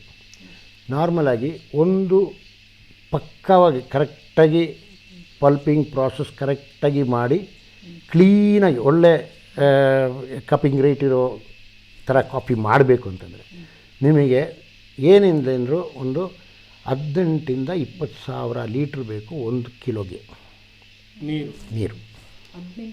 20,000 ಲೀಟ್ರ್ ಬೇಕು. ಓಕೆ, ಅಂತಂದರೆ 1 ಕಪ್ಪು ಕಾಫಿ ನೀವು ಕುಡಿತೀರ, ಆ 1 ಕಪ್ಪು ಕಾಫಿಗೆ ನೀವು 145 ಲೀಟ್ರ್ ನೀರು ಬಿಸಾಕಿದ್ದಕ್ಕೆ ಯು ಶುಡ್ ಬಿ ಗಿಲ್ಟಿ. ಅಂತಂದರೆ 1 ಕಪ್ ಕಾಫಿ ಕುಡಿದ್ರೆ ಆ 1 ಕಪ್ ಕಾಫಿ ನಾನು ಕುಡಿದಿದ್ದರಿಂದ 145 ಲೀಟ್ರ್ ನೀರು ಕಚಡ ಆಯಿತು. ಅರ್ಥ ಆಯ್ತಲ್ಲ? ನಾವಿಲ್ಲಿ ಮಾಡಿದ್ದೀವಿ 1 ಕಿಲೋ ಕಾಫಿಗೆ 200 ml ನೀರು ಪಲ್ಪಿಂಗ್. 1 ಕಿಲೋ 200 ml ಇಷ್ಟು 1 kg ಕಾಫಿ ಅಂತಂದರೆ ನಾವು ಆ ರೇಟಲ್ಲಿ ನಾವು ಪಕ್ಕಾ ಪಲ್ಪಿಂಗ್ ಮಾಡ್ತಾಯಿದ್ವಿ. ನಮ್ಮ ಕಾಫಿ ಕಪ್ಪಿಂಗ್ ರೇಟು 79-80 ಬಂದಿದೆ ಅಂತಂದರೆ one of the best coffees. Okay, ಆದರೆ ನೀರೆಷ್ಟು? ಬರೀ 200 ml 1 ಕಿಲೋಗೆ. ಇಲ್ಲಾಂದರೆ ಇವಾಗ ನಮ್ಮಲ್ಲಿ ಇಲ್ಲಿ ಲಗೂನಿಲ್ಲ ಅಂತಂದರೆ ಇದು ಅದೇ ಪಲ್ಪಿಂಗ್ ವಾಟ್ರ್ ಹೋಗುತ್ತೆ, ಪಲ್ಪಿಂಗ್ ನೀರು ಹಾಕೋದಕ್ಕೆ ಎಲ್ಲ ಕಡೆ ಪಿಟ್ಟಾಗಿ ಹೊಡೆದಿರ್ತಾರೆ, ಟ್ಯಾಂಕ್ ಥರ ಮಾಡಿ ಲೈನಿಂಗ್ ಮಾಡಿ ಅದು ಎವಾಪ್ರೇಟ್ ಹಾಕ್ಕೊಂಡು ಹೋಗುತ್ತೆ ಅಂತ. ಮಳೆ ಬಂದರೆ ಅದು ಓವರ್ಫ್ಲೋ ಆಗಿ ತಿರುಗಿ ಈ ನಮ್ಮ ಹೊಳೆಗೆ ಮತ್ತು ನದಿಗೆ ಹೋಗುತ್ತೆ. ನಮ್ಮಲ್ಲಿ ಅದಿಲ್ಲ. ನಾವಿಲ್ಲಿ ಒಂದು ಸಿಸ್ಟಮ್ ಹಾಕ್ಕೊಂಡು ಬಿಟ್ಟಿದ್ದೀವಿ, ಅದು ನಾವು ಕಂಡುಹಿಡಿದಿದೆ, ಅದು ನಮ್ಮ ಪೇಟೆಂಟೆ. ಹಾಂ, ಸೊ ಅದು ಇದೆ. ನಾವು ಬಂದ್ಬಿಟ್ಟು ಕಂಪ್ಲೀಟ್ ನೀರು, ಅದು ಆ ಟೈಮಲ್ಲಿ ಮಳೆನೂ ಕಮ್ಮಿ ಇತ್ತು, ನೀರು ಕಮ್ಮಿ ಇತ್ತು. ಓಕೆ, ಕಂಪ್ಲೀಟ್ ನೀರು ನಾವು ರೀಯೂಸ್. ಅದು ಹಿಂಗೆ ಹೋಗುತ್ತೆ, ಪಲ್ಪಾಗುತ್ತೆ. ಈ ನಮ್ಮದು ಈ ಜ್ಯೂಸು ರಸ ಇದೆಲ್ಲ ಹೋಗುತ್ತೆ, ಅದನ್ನು ಕ್ಲೀನ್ ಮಾಡುತ್ತೆ, ತಿರುಗಿ ಅದೇ ನೀರು ವಾಪಸ್ ಬರುತ್ತೆ. ಕ್ಲೀನ್ ಅಂತಂದರೆ ಕುಡಿಯೋ ನೀರು. ರಿಟರ್ನ್ ಬರೋದು ನಾನು ಏನು ಹಾಕಿದ್ನೋ ಅದೇ ಬರುತ್ತೆ. ಸಪ್ರೇಟ್ ಮಿಷಿನ್ ಇದೆಯಾ ಸರ್? ಫುಲ್ ಇದೆ, ಫುಲ್ ಸೆಟಪ್ ಅಲ್ಲ. ಪಲ್ಪಿಂಗ್ ಮಾಡೋದೊಂದು, ಪ್ಯೂರಿಫೈ ಮಾಡೋದು ಇನ್ನೊಂದು ಪಲ್ಪಿಂಗ್ ಒಂದು ಸೆಟಪ್. ಈಗ ಪಲ್ಪಿಂಗ್ ಎಲ್ಲ ಕಡೆ ಇದೆ. ಈಗ ಎಲ್ಲರೂ ಏನು ಮಾಡ್ತಾರೆ, ಪಲ್ಪಿಂಗ್ ಮಾಡಿದ್ದು ನೀರನ್ನು ಆ ಕೆರೆಗೆ ಬಿಡ್ತಾರೆ ಅಲ್ವಾ. ಇಲ್ಲಿ ನಮಗೆ ಕೆರೆನೇ ಇಲ್ಲ. ಅದೇ ಯೂಸೇ ಕಮ್ಮಿ ಅಲ್ಲ, ML ಅಂತ ಹೇಳಿದ್ವಿ. ಹಾಂ, ಸೊ ಏನು ಅಂತಂದರೆ ಅದು ಭಾಳ ಕಮ್ಮಿ. ಓಕೆ, ಸೊ ಇಲ್ಲಿ ಇದೊಂದು ಮಾಡಿದ್ವಿ. ಎರಡು ಇದು ಇದು ಮುಂದೆ ಇದು ರೈತರಿಗೆ ಹೋಗುತ್ತೆ. ನಾವಿಲ್ಲಿ ಮಾಡಿದ್ದು ಇದು ಫಸ್ಟು ಟೈಮ್ ಮಾಡಿರೋದು. ಈಗ ಇದು ನಮ್ಮದೆಲ್ಲ ಸ್ಟಡಿ ಮಾಡಿ ಆಗಿತ್ತೆ. ಈಗ ನಾವೇನು ಮಾಡ್ತೀವಿ, ಇದನ್ನು ಬೇರೆ ರೈತರಿಗೆ, ಬೇರೆ ಎಸ್ಟೇಟ್ಗಳಿಗೆ ಈ ಥರ ಮಾಡಿ ನೀರು ಮಿಕ್ಕುತ್ತೆ ಒಂದು, ಇನ್ನೊಂದು ಅದಕ್ಕಿಂತ ಜಾಸ್ತಿ ಏನಂತಂದರೆ, ಈಗ ನಾನು ಎಷ್ಟು ನಾನು ಈವನ್ 10,000 ಲೀಟ್ರ್ ಒಂದು ಕಿಲೋ ಕಾಫಿಗೆ ಆಯಿತು ಅಂತ ಇಟ್ಕೊಳ್ಳಿ. ಓಕೆ, ಈವನ್ 5,000 ಲೀಟ್ರ್ ಅಂತ ಇಟ್ಕೊಳ್ಳಿ. ನಾನೊಂದು 100 ಟನ್ ಕಾಫಿಗೆ ಎಷ್ಟು ಬರುತ್ತೆ? 5 MLD ಬರುತ್ತೆ. ಅಷ್ಟು ನೀರು ನಾನು ಕೆರೆಯಲ್ಲಿ ಹಾಕ್ತೀನಿ. ಅದು ಅಲ್ಲಿ ಪ್ಯೂಟ್ರಿಫೈ ಆಗುತ್ತೆ, ಅಂತಂದರೆ ಕುಳಿಯುತ್ತೆ. ಅದಕ್ಕೆ ನಮಗೆ ಸ್ಮೆಲ್ ಬರುತ್ತೆ, ಕೊಳಕೆ ಸ್ಮೆಲ್ಲು. ಇಲ್ಲಿ ನೀವು ಕಾಫಿ ಪಲ್ಪ್ ಮಾಡೋ ಟೈಮಲ್ಲಿ ಬಂದ್ರೂ ಸ್ಮೆಲ್ಲೇ ಇಲ್ಲ. ಓಕೆ, ಇದು ಕೊಳ್ತುತ್ತೆ. ಆವಾಗ ಏನಾಗುತ್ತೆ, ಅದರಿಂದ ಮೀಥೇನ್ ಹೋಗುತ್ತೆ. ಎರಡು, ಒಂದು ನೀರನ್ನು ಹಾಳು ಮಾಡ್ತೀರಾ, ಇನ್ನೊಂದು ವಾತಾವರಣ ಕೂಡ ಹಾಳು ಮಾಡ್ತೀರಾ. ಸರ್, ನೀವು ಪಲ್ಪ್ನ ಏನು ಮಾಡ್ತೀರಾ? ಪಲ್ಪ್ ಅದರಲ್ಲೇ ಹೋಗುತ್ತಲ್ಲ, ಅದನ್ನು ಪಲ್ಪಲ್ಲಿ ಏನಿದೆ, ನೀರಿದೆ, ಆ ನೀರನ್ನ ವಾಪಸ್ ತಗೊಳ್ತೀವಿ. ಕಾಫಿ ಸಿಪ್ಪೆ ಎಲ್ಲ? ಸಿಪ್ಪೆ ಸಪ್ರೇಟಾಗಿ ಹೋಗುತ್ತೆ. ಅದನ್ನು ಏನು ಮಾಡ್ತೀರಾ? ಸಿಪ್ಪೆದಲ್ಲಿ ನಾವು ಈಗ ಇನ್ನೊಂದು ಈ ವರ್ಷದಿಂದ ನಾವು ಸಿಪ್ಪೆದಲ್ಲಿ ಏನು ಮಾಡ್ತೀವಿ ಅಂತಂದರೆ, ಅದರಲ್ಲಿ ಆಗ್ರೋ ಕಟ್ಲರಿ ಮಾಡ್ತೀವಿ. ಆಗ್ರೋ ಕಟ್ಲರಿ ಅಂತಂದರೆ ಕಪ್ಪು, ಸಾಸ್ರು, ಪ್ಲೇಟು, ಸ್ಪೂನು. ಅಡಿಕೆದು ಬೇರೆ, ಅದು ಬರೀ ಅಡಿಕೆದು ಅದು ಇದಾಗಿ ಬರೋದನ್ನ ಅದನ್ನು ಇದು ಮಾಡ್ತಾರೆ. ಇದು ಹಂಗಲ್ಲ, ಇದು ನಾವು ಪಕ್ಕ ನಿಮ್ಮ ಪ್ಲೇಟ್ ನೋಡಿದ್ರೆ ಅದು ನಾರ್ಮಲ್ ಪ್ಲೇಟ್ ಇದ್ದಂಗೆ ಇರುತ್ತೆ. ಮೈಕ್ರೋವೇವ್ ಮಾಡ್ಬೋದು ಆ ಪ್ಲೇಟಲ್ಲಿ. ಓಕೆ, ಅದೊಂದು ಟೆಕ್ನಾಲಜಿ ನಾವು ಮಾಡಿದ್ವಿ. ಅದು ರೈತರಿಗೆ ರೆಡಿ ಆಯಿತು. ಈಗ ಅದು ನಮ್ಮದೇ ಪೇಟೆಂಟ್. ಓಕೆ, ಅದು ನಾವು ಇದು ಮಾಡಿದ್ದಾಯಿತು. ಮತ್ತು ಯಾಕೆಂತಂದರೆ ಅದು ಅಂಥ ಪ್ಲೇಟ್ಗಳು ಎಲ್ಲ ಕಡೆ ಉಪಯೋಗಿಸ್ಬೋದು. ಅದು ಕಂಪ್ಲೀಟ್ಲಿ ಡಿಗ್ರೇಡ್, ಏನಕ್ಕೆ ಬೇಕಾದ್ರೆ ಉಪಯೋಗಿಸ್ಬೋದು. ಪಾನಿಪುರಿ ಅದು ಇದು ಎಲ್ಲದಕ್ಕೂ ಯೂಸ್ ಮಾಡ್ಬೋದು. ಬೇರೆ ಬೇರೆ ಟೈಪು, ಬೇರೆ ಬೇರೆ. ಫಾರ್ ಎಕ್ಸಾಂಪಲ್, ಈ ಹೋಟೆಲಿಂದೆಲ್ಲ ಪಾರ್ಸಲ್ ಮಾಡ್ತಾರೆ, ಅದಕ್ಕೂ ಕೂಡ ಪಾತ್ರೆ ಮಾಡ್ಬೋದು. ಅಂದರೆ ಅದು ಗಟ್ಟಿ ಇರುತ್ತೆ, ತೆಳು ಇರುತ್ತೆ ಸರ್? ಯಾವುದು ಗಟ್ಟಿ? ನಾರ್ಮಲ್ ಪ್ಲೇಟ್ ಥರನೇ ಎಲ್ಲದಕ್ಕೂ ಯೂಸ್ ಮಾಡ್ಬೋದು. ಎಲ್ಲದಕ್ಕೂ ಯೂಸ್ ಮಾಡ್ಬೋದು ಸರ್. ಈಗ ಇನ್ನೊಂದು ಸಕ್ಸಸ್ ಸ್ಟೋರಿ ನಾವು ಕೇಳಿದ, ನೀವು ವೇಸ್ಟ್ ಮ್ಯಾನೇಜ್ಮೆಂಟಲ್ಲಿ ಮಾಡಿದ ಒಂದು ಸಂಶೋಧನೆ ತಮಿಳುನಾಡು ಸರ್ಕಾರ ಅಳವಡಿಸ್ಕೊಂಡಿದೆ ಅಂತ ಹೇಳಿದ್ರು. ಹಾಂ, ನೀರಿಂದು ನಾವು ತುಂಬ ಮಾಡಿದ್ದೀವಿ. ಈಗ ಬೆಂಗಳೂರಲ್ಲೇ ನಾವು BBMPಗೆ ಅದು ವರ್ಸ್ಟ್ ವಾಟರ್ BBMP ಅಲ್ಲಲ್ಲ, ಇದು ಲ್ಯಾಂಡ್ ಫಿಲ್ ಇರುತ್ತೆ ನೋಡಿ. ಅಂತಂದರೆ ನಮ್ಮ ಕಸ ಎಲ್ಲ ತೊಗೊಂಡು ಹೋಗೋದು ಕಡೆ ಹಾಕ್ತಾರೆ, ಡಂಪಿಂಗ್ ಯಾರ್ಡ್. ಅಲ್ಲಿಂದ ನೀರು ಸೋರುತ್ತೆ, ಅದಕ್ಕೆ ಲೀಚೇಟ್ ಅಂತ ಹೇಳ್ತಾರೆ. ಲೀಚೇಟ್. ಸೊ ಆ ಲೀಚೇಟನ್ನು ನಾವು ತಿರುಗಿ ಕುಡಿಯೋ ನೀರು ಥರ ಮಾಡ್ತೀವಿ. ಅರ್ಥ ಆಯ್ತಲ್ಲ? ರೀಸೈಕ್ಲಿಂಗ್ ಅದನ್ನು ನೀರು ತೆಗೆ ನಾವು ವಾಟರ್ ರಿಕವರಿ. ವಾಟರ್ ಟ್ರೀಟ್ಮೆಂಟ್ ಒಂದು, ನಾವು ವಾಟರ್ನ ಟ್ರೀಟ್ ಮಾಡಿ ಅದು ಪೊಲ್ಯೂಷನ್ ಕಂಟ್ರೋಲ್ ಒಂದು ಇದು ಕೊಟ್ಟಿದೆ ಸ್ಟ್ಯಾಂಡರ್ಡು, ಇಷ್ಟವರೆಗೂ ತಂದು ಅದನ್ನು ಬಿಡಿ ಅಂತ. ಅರ್ಥ ಆಯ್ತಲ್ಲ? ನಾವು ಅದಲ್ಲ, ಒಂದು ಡ್ರಾಪ್ ಆಚೆ ಹೋಗ್ಬಾರ್ದು, ಅದನ್ನು ಅಷ್ಟೂ ರೀಯೂಸ್ ಮಾಡಿ. ಅದು ಬಳಕೆಗೆ ಯೋಗ್ಯವಾಗಿರಬೇಕು. ಹೌದು. ಅದು ಯಾರು ಸಕ್ರಿಯ ಮಾಡುತ್ತೆ? ಅದು ಸ್ಟ್ಯಾಂಡರ್ಡ್ಸ್ ಇದೆ, ಅದು ಎಸ್ಟಾಬ್ಲಿಷ್ಡ್ ಸ್ಟ್ಯಾಂಡರ್ಡ್ಸ್ ಇದೆ, ಇಂಡಿಯನ್ ಸ್ಟ್ಯಾಂಡರ್ಡ್ಸ್ ಇದೆ, WHO ಸ್ಟ್ಯಾಂಡರ್ಡ್ಸ್ ಇದೆ. ಆ ಸ್ಟ್ಯಾಂಡರ್ಡ್ಸು ಲೆವೆಲ್ಗೆ ತಂದು ಅದನ್ನು ಯೂಸ್ ಮಾಡ್ಬೋದು. ಕುಡಿಲಿಕ್ಕೆ ಯೂಸ್ ಮಾಡ್ಬೋದು, ನಿಮ್ಮ ಪ್ರಾಸೆಸ್ ಯೂಸ್ ಮಾಡ್ಬೋದು. ಆವಾಗ ಇಂಡಸ್ಟ್ರಿ ಇದು, ಈಗ ನಮ್ಮ ಕಾಫಿಗೂ ಅದೇ ಮಾಡ್ತಿರೋದು. ಅಲ್ಲಿ ನಮ್ಮ ಬೆಂಗಳೂರಲ್ಲಿ ಇದಕ್ಕೆ ಮಾಡಿದ್ದು ಅದೇ ಟೆಕ್ನಾಲಜಿನೇ ಕಾಫಿಗೂ ಮಾಡ್ತಾರೆ. ಈ ಟೆಕ್ನಾಲಜಿನ ಕಾವೇರಿ ನದಿಯಲ್ಲಿ ಯೂಸ್ ಮಾಡಿದ್ದಾರೆ ತಮಿಳುನಾಡಲ್ಲಿ. ಕಾವೇರಿನ ಇದಕ್ಕೆ ತಮಿಳುನಾಡಲ್ಲಿ ಇದಕ್ಕೆ ಈ ಟೆಕ್ಸ್ಟೈಲ್ ಇಂಡಸ್ಟ್ರಿ ಯೂಸ್ ಮಾಡಿದ್ದಾರೆ. ಎಲ್ಲ ಕಡೆ ಇದೆ, ಹೈದರಾಬಾದ್. ಈಗ ಪೇಟೆಂಟ್ ತಗೊಂಡಾಗ ನಿಮ್ಮ ಪರ್ಮಿಷನ್ ತಗೊಳ್ಬೇಕು ಅವರು ಯಾರು? ಈಗ ನೀವು ಮಾಡಿದಂತನ ಈಗ ನಾನು ಮಾಡಬೇಕು ಅಂತ ಆದಾಗ ಈಗ ಏನಾಗುತ್ತೆ ಅಂತಂದರೆ, ಈಗ ನಾವು ಪೇಟೆಂಟ್ ತೊಗೊಂಡ್ಮೇಲೆ ಕೆಲವು ಈ ಎಕ್ವಿಪ್ಮೆಂಟ್ಸು, ಕೆಲವು ಈ ಟೆಕ್ನಾಲಜಿ ನಮ್ಮ ಕಂಪ್ನಿಯವರೇ ಮುಂದೆ ನಿಂತು ಈ ಬೇಕಾದವರಿಗೆ ಮಾಡಿಕೊಡ್ತಾರೆ. ಒಂದು ಎರಡನೇದು ಸಪೋಸ್ ನಮ್ಮ ಕಂಪ್ನಿಗೆ ಅದು ಏನೋ ಕಂಡಿದ್ದೀವಿ ನಮಗಷ್ಟು ಇಂಟ್ರೆಸ್ಟ್ ಇಲ್ಲ ಅಂತಂದರೆ ಅದನ್ನು ಬೇರೆಯವರಿಗೆ ಲೈಸೆನ್ಸ್ ಮಾಡ್ತೀವಿ, ಬೇರೆ ಕಂಪ್ನಿಗೆ. ಈಗ ಫಾರ್ ಎಕ್ಸಾಂಪಲ್ ಈ ಕಾಫಿ ಹಾರ್ವೆಸ್ಟಿಂಗ್ ಏನೋ ಮಾಡ್ತಾಯಿದ್ವಿ. ಸೊ ಅದು ಈಗ ನೆಕ್ಸ್ಟ್ ಇಯರ್ ಫೀಲ್ಡ್ ಟ್ರಯಲ್ ಮಾಡ್ತೀವಿ. ಸೊ ಆವಾಗ ನಾವೇನು ಮಾಡ್ತೀವಿ ಅಂತಂದರೆ ಆದಮೇಲೆ ಅದನ್ನು ಇವರಿಗೆ ಅದು ಎಷ್ಟೊಂದು ಬೇಕಾಗುತ್ತೆ, ಇಷ್ಟೊಂದು ಪ್ರಪಂಚ ಪೂರ್ತಿ ಕಾಫಿ ಕೀಳೋದಕ್ಕೆ ಬೇಕು. ಸೊ ಅದು ನಾವೇನು ಮಾಡ್ತೀವಿ, ಬೇರೆ ಯಾರಿಗೆ ಲೈಸೆನ್ಸ್ ಮಾಡ್ತೀವಿ, ನೀವು ಮಾಡಿ ಜನರಿಗೆ ಕೊಡಿ ಅಂತ. ಸರ್, ನನ್ನ ಇನ್ನೊಂದು ಪ್ರಶ್ನೆ, ಕೊಡಗು ಇದ್ದಿದ್ರಲ್ಲಿ ನಮ್ಮ ಇಡೀ ರಾಜ್ಯದಲ್ಲಿ ಇದ್ದಿದ್ರಲ್ಲಿ ಹೆಚ್ಚು ನ್ಯಾಚುರಲ್ ರಿಸೋರ್ಸ್ ಇರುವ ಪ್ಲೇಸ್. ಅಂದರೆ ಆ ಕಾಡುಗಳು, ಹಸಿರೀಕರಣ ಇನ್ನೂ ಉಳಿದಿದೆ. ಇಲ್ಲಿ ಕೂಡ ಇವತ್ತು ಈ ತ್ಯಾಜ್ಯದ ಸಮಸ್ಯೆ ಎದುರಾಗಿದೆ. ಮಡಿಕೇರಿ ಜಿಲ್ಲಾ ಕೇಂದ್ರ ಮಡಿಕೇರಿಲಿ ಕೂಡ ಕಸದ ಬೆಟ್ಟನೇ ಇದೆ. ಬೆಟ್ಟದ ಮೇಲೆ ತಗೊಂಡೋಗಿ ಸುರಿತಾರೆ. ನೀವು ಹೇಳಿದಾಗ ಅದರಿಂದ ಲೀಕೇಜ್ ಆಗುತ್ತೆ, ಸಮಸ್ಯೆ ಆಗುತ್ತೆ.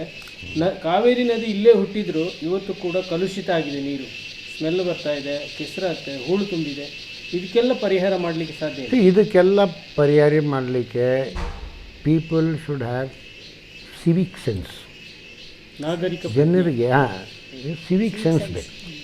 ನಾವೆಲ್ಲ ಓದಬೇಕಾದ್ರೆ ಸಿವಿಕ್ಸ್ ಅಂತ ಒಂದು ಸಬ್ಜೆಕ್ಟ್ ಇತ್ತು ನಮಗೆ ಆ ಕಾಲದಲ್ಲಿ. ಈಗಿಲ್ಲ. ನಾವೆಲ್ಲ ಮಕ್ಕಳು ಇರಬೇಕಾದ್ರೆ ಏನು ಮಾಡಬೇಕು, ಇದು ಬಿಸಾಕಬಾರ್ದು, ಇದು ಅಲ್ಲಿ ಇರಬೇಕು, ಇದು ಎಲ್ಲ ಒಂದು ಕ್ಲಾಸ್, ಒಂದು ಪೀರಿಯಡ್ ಇತ್ತು. ಈಗ ಇಟ್ ಈಸ್ ನಾಟ್ ಕಾಮನ್. ಜನರು ನಮ್ಮದು ಅಂತ ಹೇಳ್ಕೊಂಡು ಅವರು ಮಾಡಿದ್ರೆ ಎಲ್ಲದಕ್ಕೂ ಒಳ್ಳೆ ಪರಿಹಾರ ಬರುತ್ತೆ. ಜನರ ಜೊತೆ ಈ ಅಡ್ಮಿನಿಸ್ಟ್ರೇಷನ್ ಕೂಡ ಜನರು ರೆಡಿ ಆದರೆ ಅಡ್ಮಿನಿಸ್ಟ್ರೇಷನ್ ಏನು ಮಾಡೋಕ್ಕಾಗುತ್ತೆ? ನಾನು 10 ಸಾರಿ ಹೇಳ್ತಾ ಇದ್ದೀನಿ, ನೀನು ಕೇಳೋದೇ ಇಲ್ಲ, ನಾನು ಏನು ಮಾಡೋದು? ಅಡ್ಮಿನಿಸ್ಟ್ರೇಷನ್ ಏನು ಮಾಡೋದು? ಅಲ್ಲ, ಪ್ರಾಜೆಕ್ಟ್ಗಳು ಮಾಡುವಾಗ ಅದನ್ನು ಪ್ರಾಜೆಕ್ಟ್ಗಳು ಮಾಡಬೇಕಾದ್ರೆ ಒಂದು ನೋಡಿ, ಇಂಥದ್ರಲ್ಲಿ ನೀವು ನೀವು ಒಂಥರ ಇದು ಮಾಡೋಕ್ಕಾಗಲ್ಲ, ಫೋರ್ಸ್ ಮಾಡೋಕ್ಕಾಗಲ್ಲ. ಬಲವಂತವಾಗಿ ಮಾಡಿದ್ರೆ ಆಗುತ್ತೆ, ಮತ್ತು ಅದು ಪ್ರೀತಿಯಿಂದ ಮಾಡಲ್ಲ. ಅವ್ರು ಹೇಳ್ತಾರೆ ಅಂತ ಮಾಡ್ತಾರೆ. ಆದರೆ ಜನರಿಗೆ ಒಂದು ಇದು ಬಂದು ಪ್ರಜ್ಞೆ ಬಂದು, ಹೌದು ನಾನು ಹಿಂಗೆ ಮಾಡಬೇಕು. ನಾವು ನೋಡಿ, ಈಗ ಇಲ್ಲೇ ತಗೊಳ್ಳಿ, ನಮ್ಮದು ಇಲ್ಲಿ ಲೇಬರ್ ಕ್ವಾರ್ಟರ್ಸ್ ಇದೆ, ಲೇಬರ್ಸು ಇದ್ದಾರೆ, ಅವರು ಲೇಬರ್ ಕ್ವಾರ್ಟರ್ಸ್ ಇದೆ. ಓಕೆ, ನಾವೇನು ಅಲ್ಲಲ್ಲಿ ಬಿನ್ಸ್ ಇಟ್ಟಿದ್ದೀವಿ. ವೆಟ್ ವೇಸ್ಟಿಗೆ ಸಪ್ರೇಟು, ಡ್ರೈ ವೇಸ್ಟಿಗೆ ಸಪ್ರೇಟು. ವೆಟ್ ವೇಸ್ಟು ನಾವು ಕಂಪೋಸ್ಟ್ ಮಾಡ್ತೀವಿ, ಅದು ನಮಗೆ ಗಿಡಗಳಿಗಾಗುತ್ತೆ. ಓಕೆ, ಡ್ರೈ ವೇಸ್ಟು ಅದೇ ಪ್ಲಾಸ್ಟಿಕ್ಕು, ಪೇಪರ್ ಅಂತಂದರೆ ಓಕೆ, ಅದನ್ನು ರೆಡಿ ಮಾಡಿಕೊಂಡು ನಾವು ಇಲ್ಲಿ ಬಿಸಾಕದೆ ಓಕೆ ತಗೊಂಡೋಗಿ ನಾವು ಇದು ನಿಮ್ಮ ಮುನ್ಸಿಪಲ್ ಇದಕ್ಕೆ ಅದೇ ಟೌನ್ ಇದು ಮಾಡ್ತಾರಲ್ಲ ಕ್ಲೀನ್, ಅವರು ಕೊಟ್ಬಿಡ್ತೀವಿ. ನಮ್ಮ ಇದೇನು ನನ್ನ ಕೆಲಸ ಮಾಡಿದ್ದಾಯಿತು, ಇನ್ನು ಅವರು ಅದನ್ನು ರೀಸೈಕಲ್ ಮಾಡ್ತಾರೆ. ಸರ್, ನನಗೆ ಅನಿಸುತ್ತೆ ಈ ಪ್ರಶ್ನೆಯಲ್ಲಿ ಸ್ವಲ್ಪ ನಮಗೆ ಕಾನ್ಫ್ಲಿಕ್ಟ್ ಇದೆ. ನಾಗರಿಕ ಪ್ರಜ್ಞೆ ಒಂದು ಕಡೆ, ಇನ್ನೊಂದು ಪೊಲಿಟಿಕಲ್ ಇಚ್ಛಾಶಕ್ತಿ, ರಾಜಕೀಯ ಇಚ್ಛಾಶಕ್ತಿನೂ ಬೇಕು. ಏಕೆಂದರೆ ನದಿ ಹೋಗೋ ಕಡೆ ಅದಕ್ಕೆ ಬಾರ್ಡ್ರ್ ಬಿಡಬೇಕು. ಎರಡು ಕಡೆನೂ ಬಾರ್ಡ್ರ್ ಬಿಟ್ಟಾಗ ಅದು ಕ್ಲೀನಾಗಿ ಹರಿಯುತ್ತೆ. ಆದರೆ ಅದೇ ಜಾಗದಲ್ಲಿ ಮನೆಗಳು ಕಟ್ಕೊಳ್ಳಿಕ್ಕೆ ಅಥವಾ ಅದೇ ನಾನು ಹೇಳಿದ್ದು ಅನ್ಪ್ಲ್ಯಾನ್ಡ್ ಡೆವಲಪ್ಮೆಂಟ್. ಈಗ ನೀವು ಇನ್ನೊಂದು ಕೇಳಬೇಕು, ಈಗ ನಾವು ನಾಚಿಕೆ ಬಿಡಬೇಕು. ನೀವು ಒಂದು ಮಾಡಿ, ನಮ್ಮದು ಹರಪ್ಪ ಮೊಹೆಂಜೊದಾರೋ ಸಿವಿಲೈಸೇಷನ್ ಅಂತ ಕೇಳಿದರೆ ಯಾವ ಕಾಲದಲ್ಲಿ ಆ ಯುಗದಲ್ಲೆಲ್ಲೋ ಅದು ಈಗ ಎತ್ತಿ ನೋಡಿ, ಅದರಲ್ಲಿ ಇಲ್ಲಿ ಈ ಥರ ಇತ್ತು, ಈ ಥರ ಮಾಡ್ತಾಯಿದ್ರು. ಅದು ಇದು ಮಾಡಿದ್ಮೇಲೆ ಅದರಲ್ಲಿ ಅವರು ಯಾವ ಥರ ಇದೆಲ್ಲ ಹ್ಯಾಂಡಲ್ ಮಾಡ್ತಾಯಿದ್ರು, ಆವಾಗ ಮಾಡ್ತಾಯಿದ್ರು. ನಾವೀಗ we are sitting in advanced society ಅಂತ ಹೇಳ್ತಾ ಇದ್ರೆ ಏನಾಗ್ತದೆ? ಸಿವಿಲೈಸ್ಡ್ ಸೊಸೈಟಿ ಅಂತ ಹೆಸರು ಮಾತ್ರನೇ. We have not become civilised. In fact ಹೇಳ್ತೀನಿ ಕೇಳಿ. ಓಕೆ, ನಮ್ಮಲ್ಲಿ ನಾಯಿಗಳಿದೆಯಲ್ಲ, they seem to be more civilised. I am sorry. ಯಾಕೆ ಅಂತಂದರೆ ಐ ಹ್ಯಾವ್ ಸೀನ್ ಅವರೇನು ಮಾಡುತ್ತೆ, suppose if they use toilet ಹೋದರೆ ಓಕೆ, ಮಣ್ಣು ಹಾಕಿ ಅದು ಮುಚ್ಚುತ್ತೆ. ಅರ್ಥ ಆಯ್ತಲ್ಲ? ಬೆಕ್ಕುಗಳು ಅದರಿಂದಾದರೂ ಕಲಿಬೇಕು ನಾವು. ಓಕೆ, ನಾವು ಬಂದರೆ ಏನೋ ತಿಂತೀವಿ ಅದು ಬಿಸಾಕ್ತೀವಿ. ಸರ್, ಹೆಲ್ತ್ ಕೇರಲ್ಲಿ ಏನು ಸಂಶೋಧನೆ ಮಾಡಿದ್ದೀರಾ ನೀವು? ಹೆಲ್ತ್ ಕೇರಲ್ಲಿ ನಾವು ಅದೇ ಮೇಡಮ್ ಹೇಳಿದ್ರಲ್ಲ, ಈ ಸೈಟೋಟ್ರಾನ್ ಅಂತ ಒಂದು ಇದು ಕ್ಯಾನ್ಸರಿಗೆ, ಅದು ಕ್ಯಾನ್ಸರ್ಗೆ ಅಪ್ರೂವ್ ಆಗಿದೆ. ಈಗ ಕ್ಯಾನ್ಸರ್ಗೆ ಇನ್ನು ಬೇರೆ ಹಾಸ್ಪಿಟಲ್ಗಳೆಲ್ಲ ಈಗ ಸ್ಲೋಲಿ ಬರುತ್ತೆ, ಯಾಕೆಂತಂದರೆ ಅದು ಈಗ ತಾನೇ ಅಪ್ರೂವ್ ಆಗಿದೆ, 1-2 ವರ್ಷಕ್ಕೆ ಮುಂಚೆ. ಸೊ ಒಂದೊಂದು ಕಡೆ ಬರಬೇಕು, ದೊಡ್ಡ ಮಿಷಿನ್ ಇದು. ಸೊ ಇದು ಈಗ US ಇಂದ FDA ಇದು ಅಂತ ಇದು ಬ್ರೇಕ್ ಥ್ರೂ ಅಂತ ಹೇಳಿ ಇದು ಮಾಡಿದ್ದಾರೆ. ಅದು ಯಾಕೆಂತಂದರೆ ಬೇರೆ ಕ್ಯಾನ್ಸರಲ್ಲಿ ಎಲ್ಲ ಥರ ಟ್ರೀಟ್ಮೆಂಟು, ಈಗಿರೋ ಟ್ರೀಟ್ಮೆಂಟು ಏನು ಮಾಡುತ್ತೆ ಅಂತಂದರೆ, ಅದು ಯೋಚನೆ ಏನು ಅಂತಂದರೆ ಕ್ಯಾನ್ಸರ್ನ ಕೊಲ್ಲಬೇಕು ಅಂತ, ಕ್ಯಾನ್ಸರ್ ಸೆಲ್ಸ್ನ ಕೊಲ್ಲಬೇಕು. ಅದಕ್ಕೆ ಸೈಟೋಟಾಕ್ಸಿಕ್ ಟ್ರೀಟ್ಮೆಂಟ್ ಅಂತ ಹೇಳ್ತಾರೆ. ಸೈಟೋ ಅಂತಂದರೆ ಸೆಲ್, ಟಾಕ್ಸಿಕ್ ಅಂತಂದರೆ poison, cytotoxic treatment. Okay, but ನಾವು ಮಾಡಿದ್ದು ಇದು ಸೈಟೋಸ್ಟ್ಯಾಟಿಕ್ ಟ್ರೀಟ್ಮೆಂಟ್. ಸ್ಟ್ಯಾಟಿಕ್ ಅಂದರೆ ನಿಲ್ಲಿಸು. ಓಕೆ, ಅವಾಗ ಇದು ಏನು ಮಾಡುತ್ತೆ, ಇದು ಕ್ಯಾನ್ಸರ್ ಇರೋರಿಗೆ ಕ್ಯಾನ್ಸರ್ ಅವ್ರು ಯಾವ ಸ್ಟೇಜಿಗೆ ಬಂದಿದ್ದಾರೆ, ಎಷ್ಟು ಗ್ರೋ ಆಗಿದೆ, ಎಷ್ಟು ಬೆಳೆದಿದೆ, ಅಲ್ಲಿಗೆ ನಿಲ್ಲಿಸುತ್ತೆ, ಇನ್ನು ಮುಂದಕ್ಕೆ ಹೋಗಿ ಬಿಡೋದು ಒಂದು. ಎರಡನೇದು ಅಗೇನ್ ಸೈಟೋಸ್ಟ್ಯಾಟಿಕ್. ಓಕೆ, ಅಂತಂದರೆ ಇದು ಬೇರೆ ಕಡೆ ಹರಡೋದಕ್ಕೆ ಬಿಡೋದಿಲ್ಲ. ಈಗ ಟ್ರೀಟ್ಮೆಂಟ್ ತೊಗೊಂಡ್ರೆ ಅದು ಎಲ್ಲಿದೆಯೋ ಅಲ್ಲಿ ನಿಲ್ಲುತ್ತೆ, ಇನ್ನು ಮುಂದೆ ಕಡೆ ಹೋಗಲ್ಲ. ಅದು ಈಗ ನಮ್ಮದು ಈಗ ತಾನೇ ನಾವು ಅದನ್ನು ಈಗ ತಾನೇ ಅದು 2 ವರ್ಷಕ್ಕೆ ಮುಂಚೆನೇ ನಮ್ಮ ಇದು CDSU, ministry of health and family welfare, government of ಇಂಡಿಯಾನವರು ಅಪ್ರೂವ್ ಮಾಡಿದ್ದಾರೆ. ಇನ್ನು ಮೆತ್ತಗೆ ಎಲ್ಲ ಕಡೆ ಬರುತ್ತೆ. ಈಗ ಇರೋದೇನು ಅಂತಂದರೆ ನಾವು ಒಂದಷ್ಟು ಕಡೆ ಇದೆ. ಈಗ ಮಹಾರಾಷ್ಟ್ರದೊಂದಿದೆ, ಬೆಂಗಳೂರಲ್ಲೊಂದಿದೆ, ಮತ್ತು ಕಲ್ಕಟ್ಟಾಲೊಂದಿದೆ. ಸೊ ಆ ಥರ ಒಂದೊಂದಾಗಿದೆ. ಇನ್ನು ಬೇರೆ ಬೇರೆ ರಾಜ್ಯಕ್ಕೆ ಬೇರೆ ಬೇರೆ ಹಾಸ್ಪಿಟ್ಲಿಗೆ ಇನ್ನೂ ಬರಬೇಕಾಗಿದೆ. ಅಂದರೆ ಸ್ವಲ್ಪ ಟೈಮ್ ತಗೊಳ್ಳುತ್ತೆ. ಇರೋ ಕಡೆ ಟ್ರೀಟ್ಮೆಂಟ್ ಆಗ್ತಾ ಇದೆ, ಈಗ ಇರೋ ಕಡೆ ಟ್ರೀಟ್ಮೆಂಟ್ ಯಾವುದು? Actually speaking it will be the cheapest treatment. Okay sir, ಅದು ಹೇಗೆ ಟ್ರೀಟ್ಮೆಂಟ್? ಏನು ಆಪರೇಷನ್ ಏನೋ ಮಾಡಲಿಕ್ಕಿದೆಯಾ? ಏನಿಲ್ಲ. ಅದಕ್ಕೆ ಅದು ಟ್ರೀಟ್ಮೆಂಟಲ್ಲಿ ಒಂದು ನೋವಿಲ್ಲ, ಒಂದು ಸೈಡ್ ಎಫೆಕ್ಟ್ ಇಲ್ಲ, ಏನಿಲ್ಲ.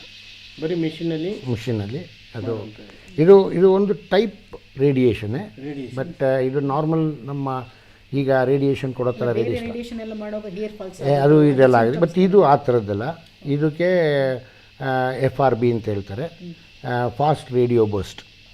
ಸೊ ಫಾಸ್ಟ್ ರೇಡಿಯೋ ಬರ್ಸ್ಟ್ ಇದಕ್ಕೆ ಯೂಸ್ ಮಾಡಿ ಇದು ಮಾಡೋದು.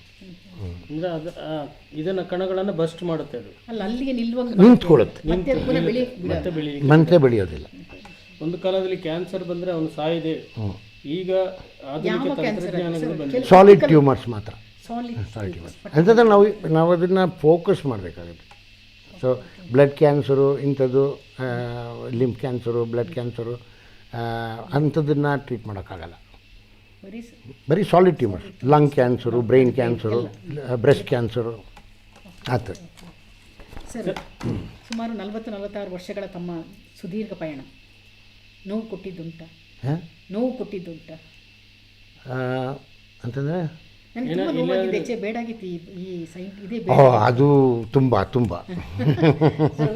ಒಂದು ಘಟನೆ ನನಗೆ ಮರೀಲಿಕ್ಕೆ ಆಗಲ್ಲ ಅಂತ ತುಂಬ ಇದೆ. ಯಾಕೆಂದ್ರೆ ನಾವು ಏನು ಅಂತಂದರೆ, ನಾವು ವೆನ್ ವಿ ಡೂ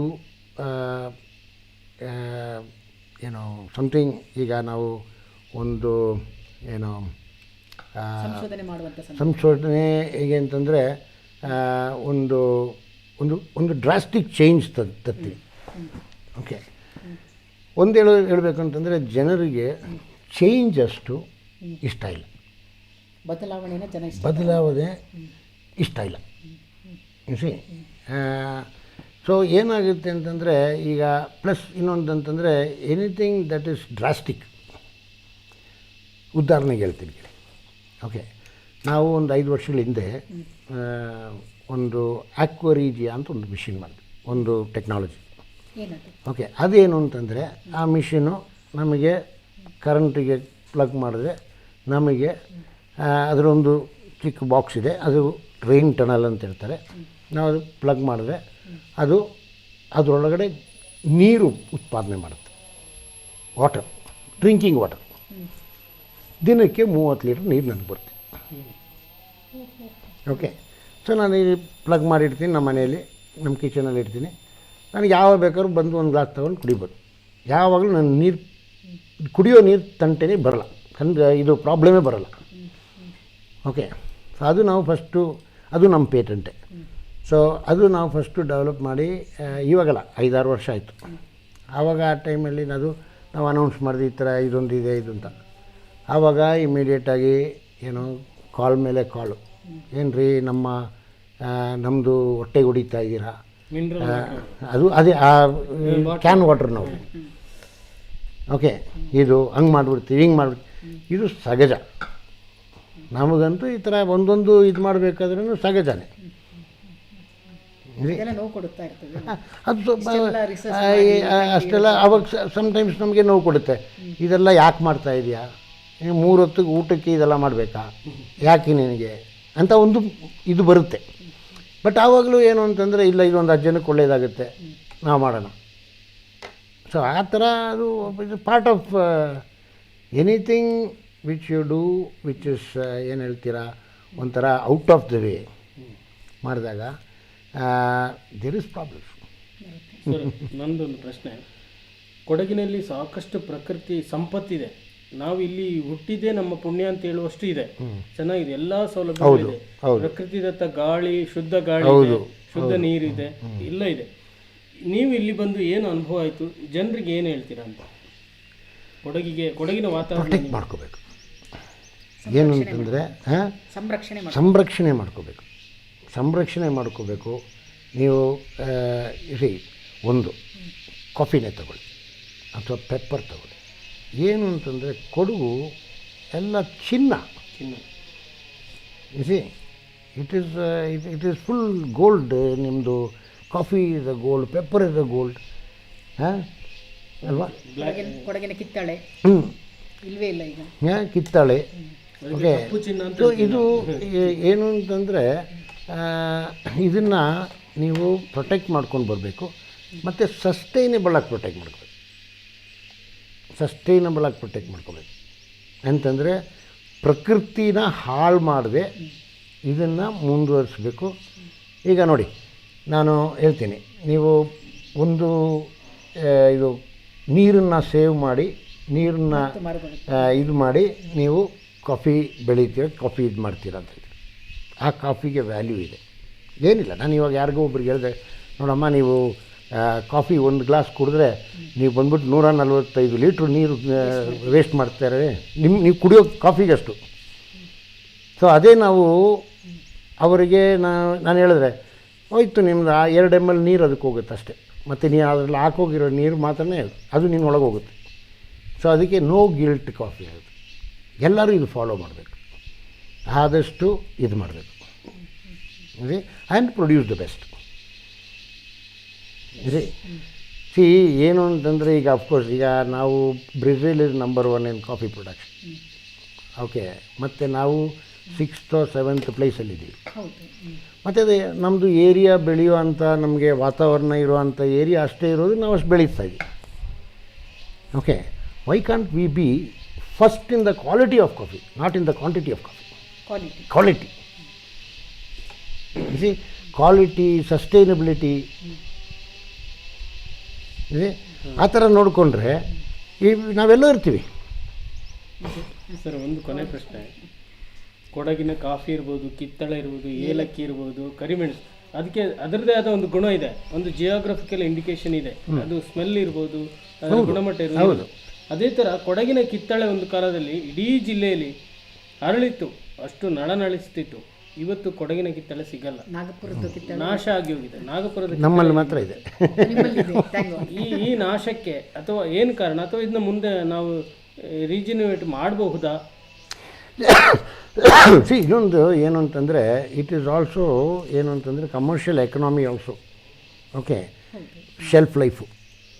ಈಗ ಕಾಫಿ ಹಾಕಿ ಪೆಪ್ಪರ್ ಹಾಕಿ ಇಷ್ಟು ಅಂತಂದರೆ, ಮೆಣಸು ಕಾಫಿ ಇಷ್ಟೊಂದು ಆಗ್ತಾ ಇರೋದೇನಂದರೆ, ನಾನು ಕಾಫಿ ಮತ್ತು ಮೆಣಸು ಇಟ್ಟರೆ ಕೆಟ್ಟೋಗಲ್ಲ, ತುಂಬ ದಿನಕ್ಕೆ ಕೆಟ್ಟೋಗಲ್ಲ. ಓಕೆ, ಕಿತ್ತಳೆ ಆಗಲ್ಲ.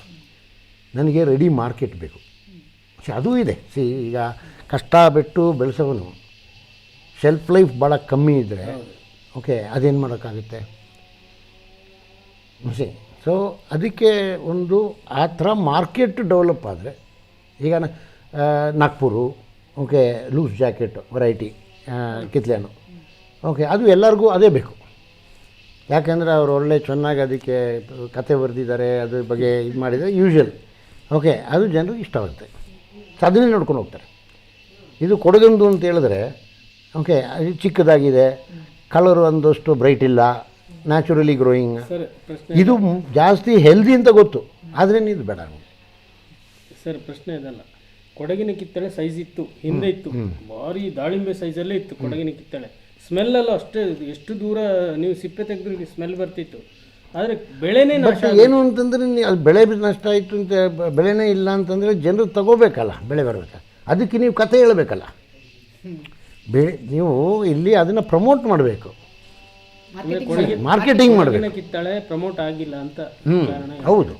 ಅಲ್ಲ, ಈಗ ಬೆಳೆನೇ ಇಲ್ಲಲ್ಲ. ಇದು ಇನ್ನೊಂದು ಹೇಳ್ತೀನಿ ಕೇಳಿ, ಇಲ್ಲಿ ಹಲಸಿನ ಬೇಕಾದಷ್ಟಿದೆ. ಓಕೆ ಹಲಸಿನ ಕೊಡಗಿದೆ. ಹಾಂ ಅದು ವೇಸ್ಟು, ಯಾರು ತಿನ್ನೋಲ್ಲ ತಗೊಳ್ಳೋದಿಲ್ಲ. ಅದು ಬರೀ ಆನೆಗಳನ್ನ ಬಂದು ತಿನ್ಕೊಂಡು ಹೋಗುತ್ತೆ, ಇದು ಕೋತಿಗಳನ್ನ ಬಂದು ತಿನ್ಕೊಂಡು ಹೋಗುತ್ತೆ, ಅರ್ಥ ಆಯ್ತಲ್ಲ. ಆದರೆ ಈಗ ರೀಸೆಂಟ್ ಸ್ಟಡಿ ಒಂದು ಬಂದಿದೆ, ಏನಂದರೆ Jack fruit is anti cancer ಅಂತ. ಜಾಕ್ ಫ್ರೂಟಲ್ಲಿ ಯಾವುದೋ ಒಂದು ಅದರಲ್ಲಿ ಒಂದು ಇದಿದೆ, ಸಬ್ಸ್ಟೆನ್ಸ್ ಇದೆ, ಅದು ಬಂದುಬಿಟ್ಟು ಕ್ಯಾನ್ಸರ್ ಬೆಳೆಯೋದಕ್ಕೆ ಬಿಡೋದಿಲ್ಲ.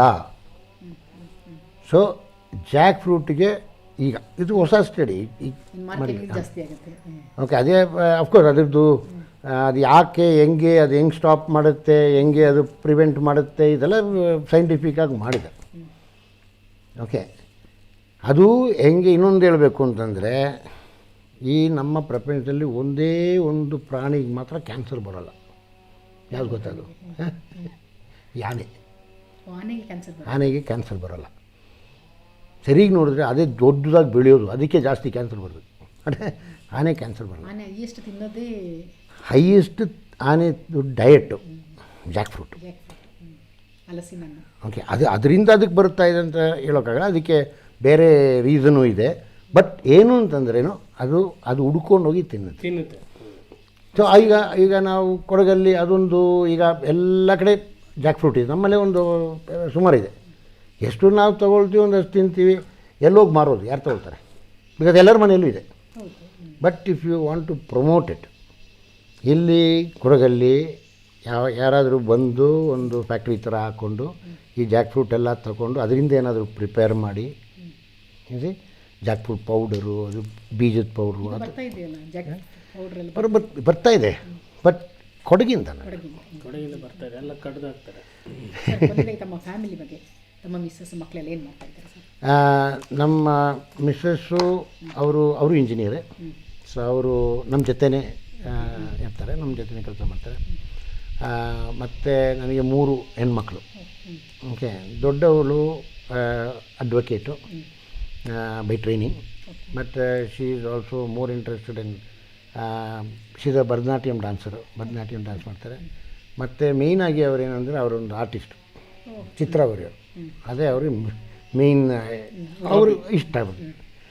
ನಮ್ಮ 2ನೇ ಮಗಳು ಬಂದ್ಬಿಟ್ಟು she is a scientist.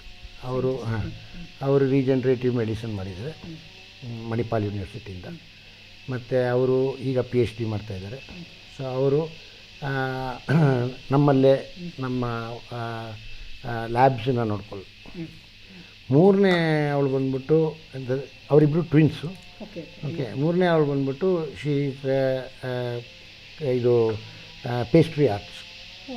So ಅದೇ ಈ ಬೇಕ್ಸು, ಕೇಕ್ಸು. ಸೊ ಅವ್ರದ್ದೇ ಸಪ್ರೇಟ್ ಬಿಸ್ನೆಸ್ ಮಾಡ್ಕೊತಾ ಇದ್ದಾರೆ ಅವರು. ಸರ್ ಕೊನೆಯದಾಗಿ ಚಿತ್ರ ವೀಕ್ಷಕರಿಗೆ ತಾವು ಏನು ಹೇಳಲಿಕ್ಕೆ ಇಷ್ಟಪಡ್ತೀರಾ? ನಿಮ್ಮನ್ನು ಸಾರ್ವಜನಿಕ ವ್ಯೂವರ್ಸಿಗೆ ತಾವು ಏನು ಹೇಳಲಿಕ್ಕೆ ಇಷ್ಟಪಡ್ತೀರಾ?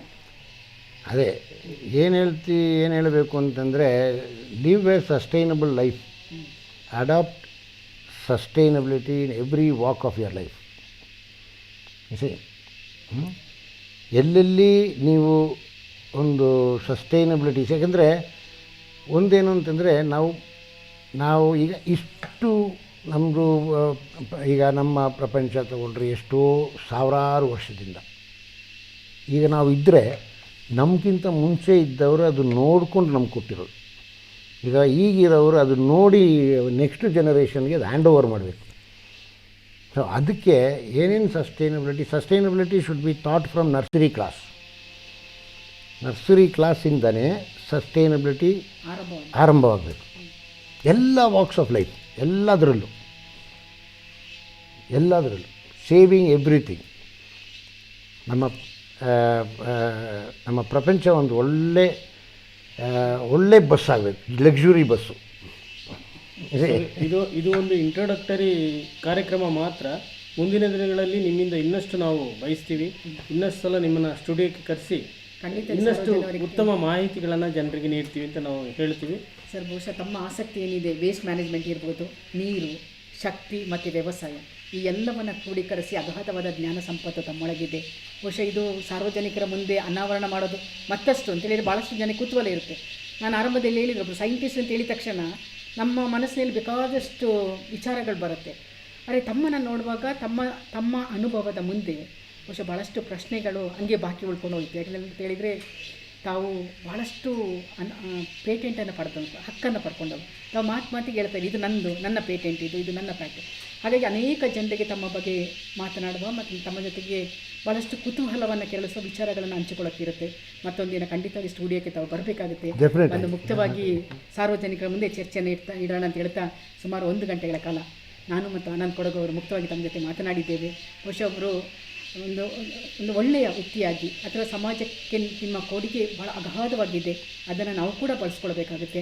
ಆಗಿದ್ದಾಗ ಮಾತ್ರ ಬದುಕು ಸುಂದರವಾಗುತ್ತೆ ಹೇಳ್ತಾ ಸುಮಾರು 1 ಗಂಟೆಗಳ ತಮ್ಮ ಟೈಮನ್ನು ಕೂಡ ನಾವು ವೇಸ್ಟ್ ಮಾಡಿದ್ದೇವೆ ಅಂತ ಹೇಳ್ತಾ ನಿಮಗೆ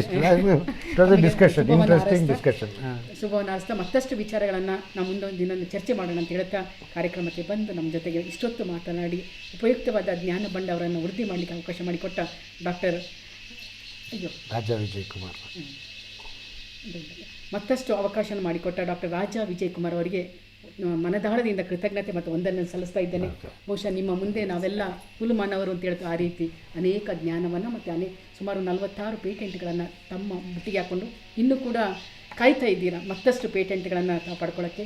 ಮತ್ತಷ್ಟು ಪೇಟೆಂಟ್ಗಳು ತಮ್ಮನ್ನು ಅವಕಾಶವನ್ನು ಅರಸಿ ಬರಲಿ. ಜೊತೆಗೆ ಕಾಫಿಯ ಬಗ್ಗೆ ಇರುವಂಥ ತಮ್ಮ ಅಗಾಧ ಜ್ಞಾನ ಸಾರ್ವಜನಿಕರು ಸಿಗಲಿ ಅಂತ ಹೇಳ್ತಾ ಕಾರ್ಯಕ್ರಮವನ್ನು ಮುಗಿಸ್ತಾ ಇದ್ದೇನೆ. Thank you sir. Thank you Anand ಅವರೇ. ಪ್ರಿಯ ವೀಕ್ಷಕರೇ, ಇದು ಈ ಹೊತ್ತಿನ ವಿಶೇಷ. ಮತ್ತಷ್ಟು ಸುದ್ದಿಗಳಿಗಾಗಿ ನೋಡ್ತಾನೆ ಇರಿ ಚಿತ್ತರವಾಹಿನಿ. ನಮಸ್ಕಾರ.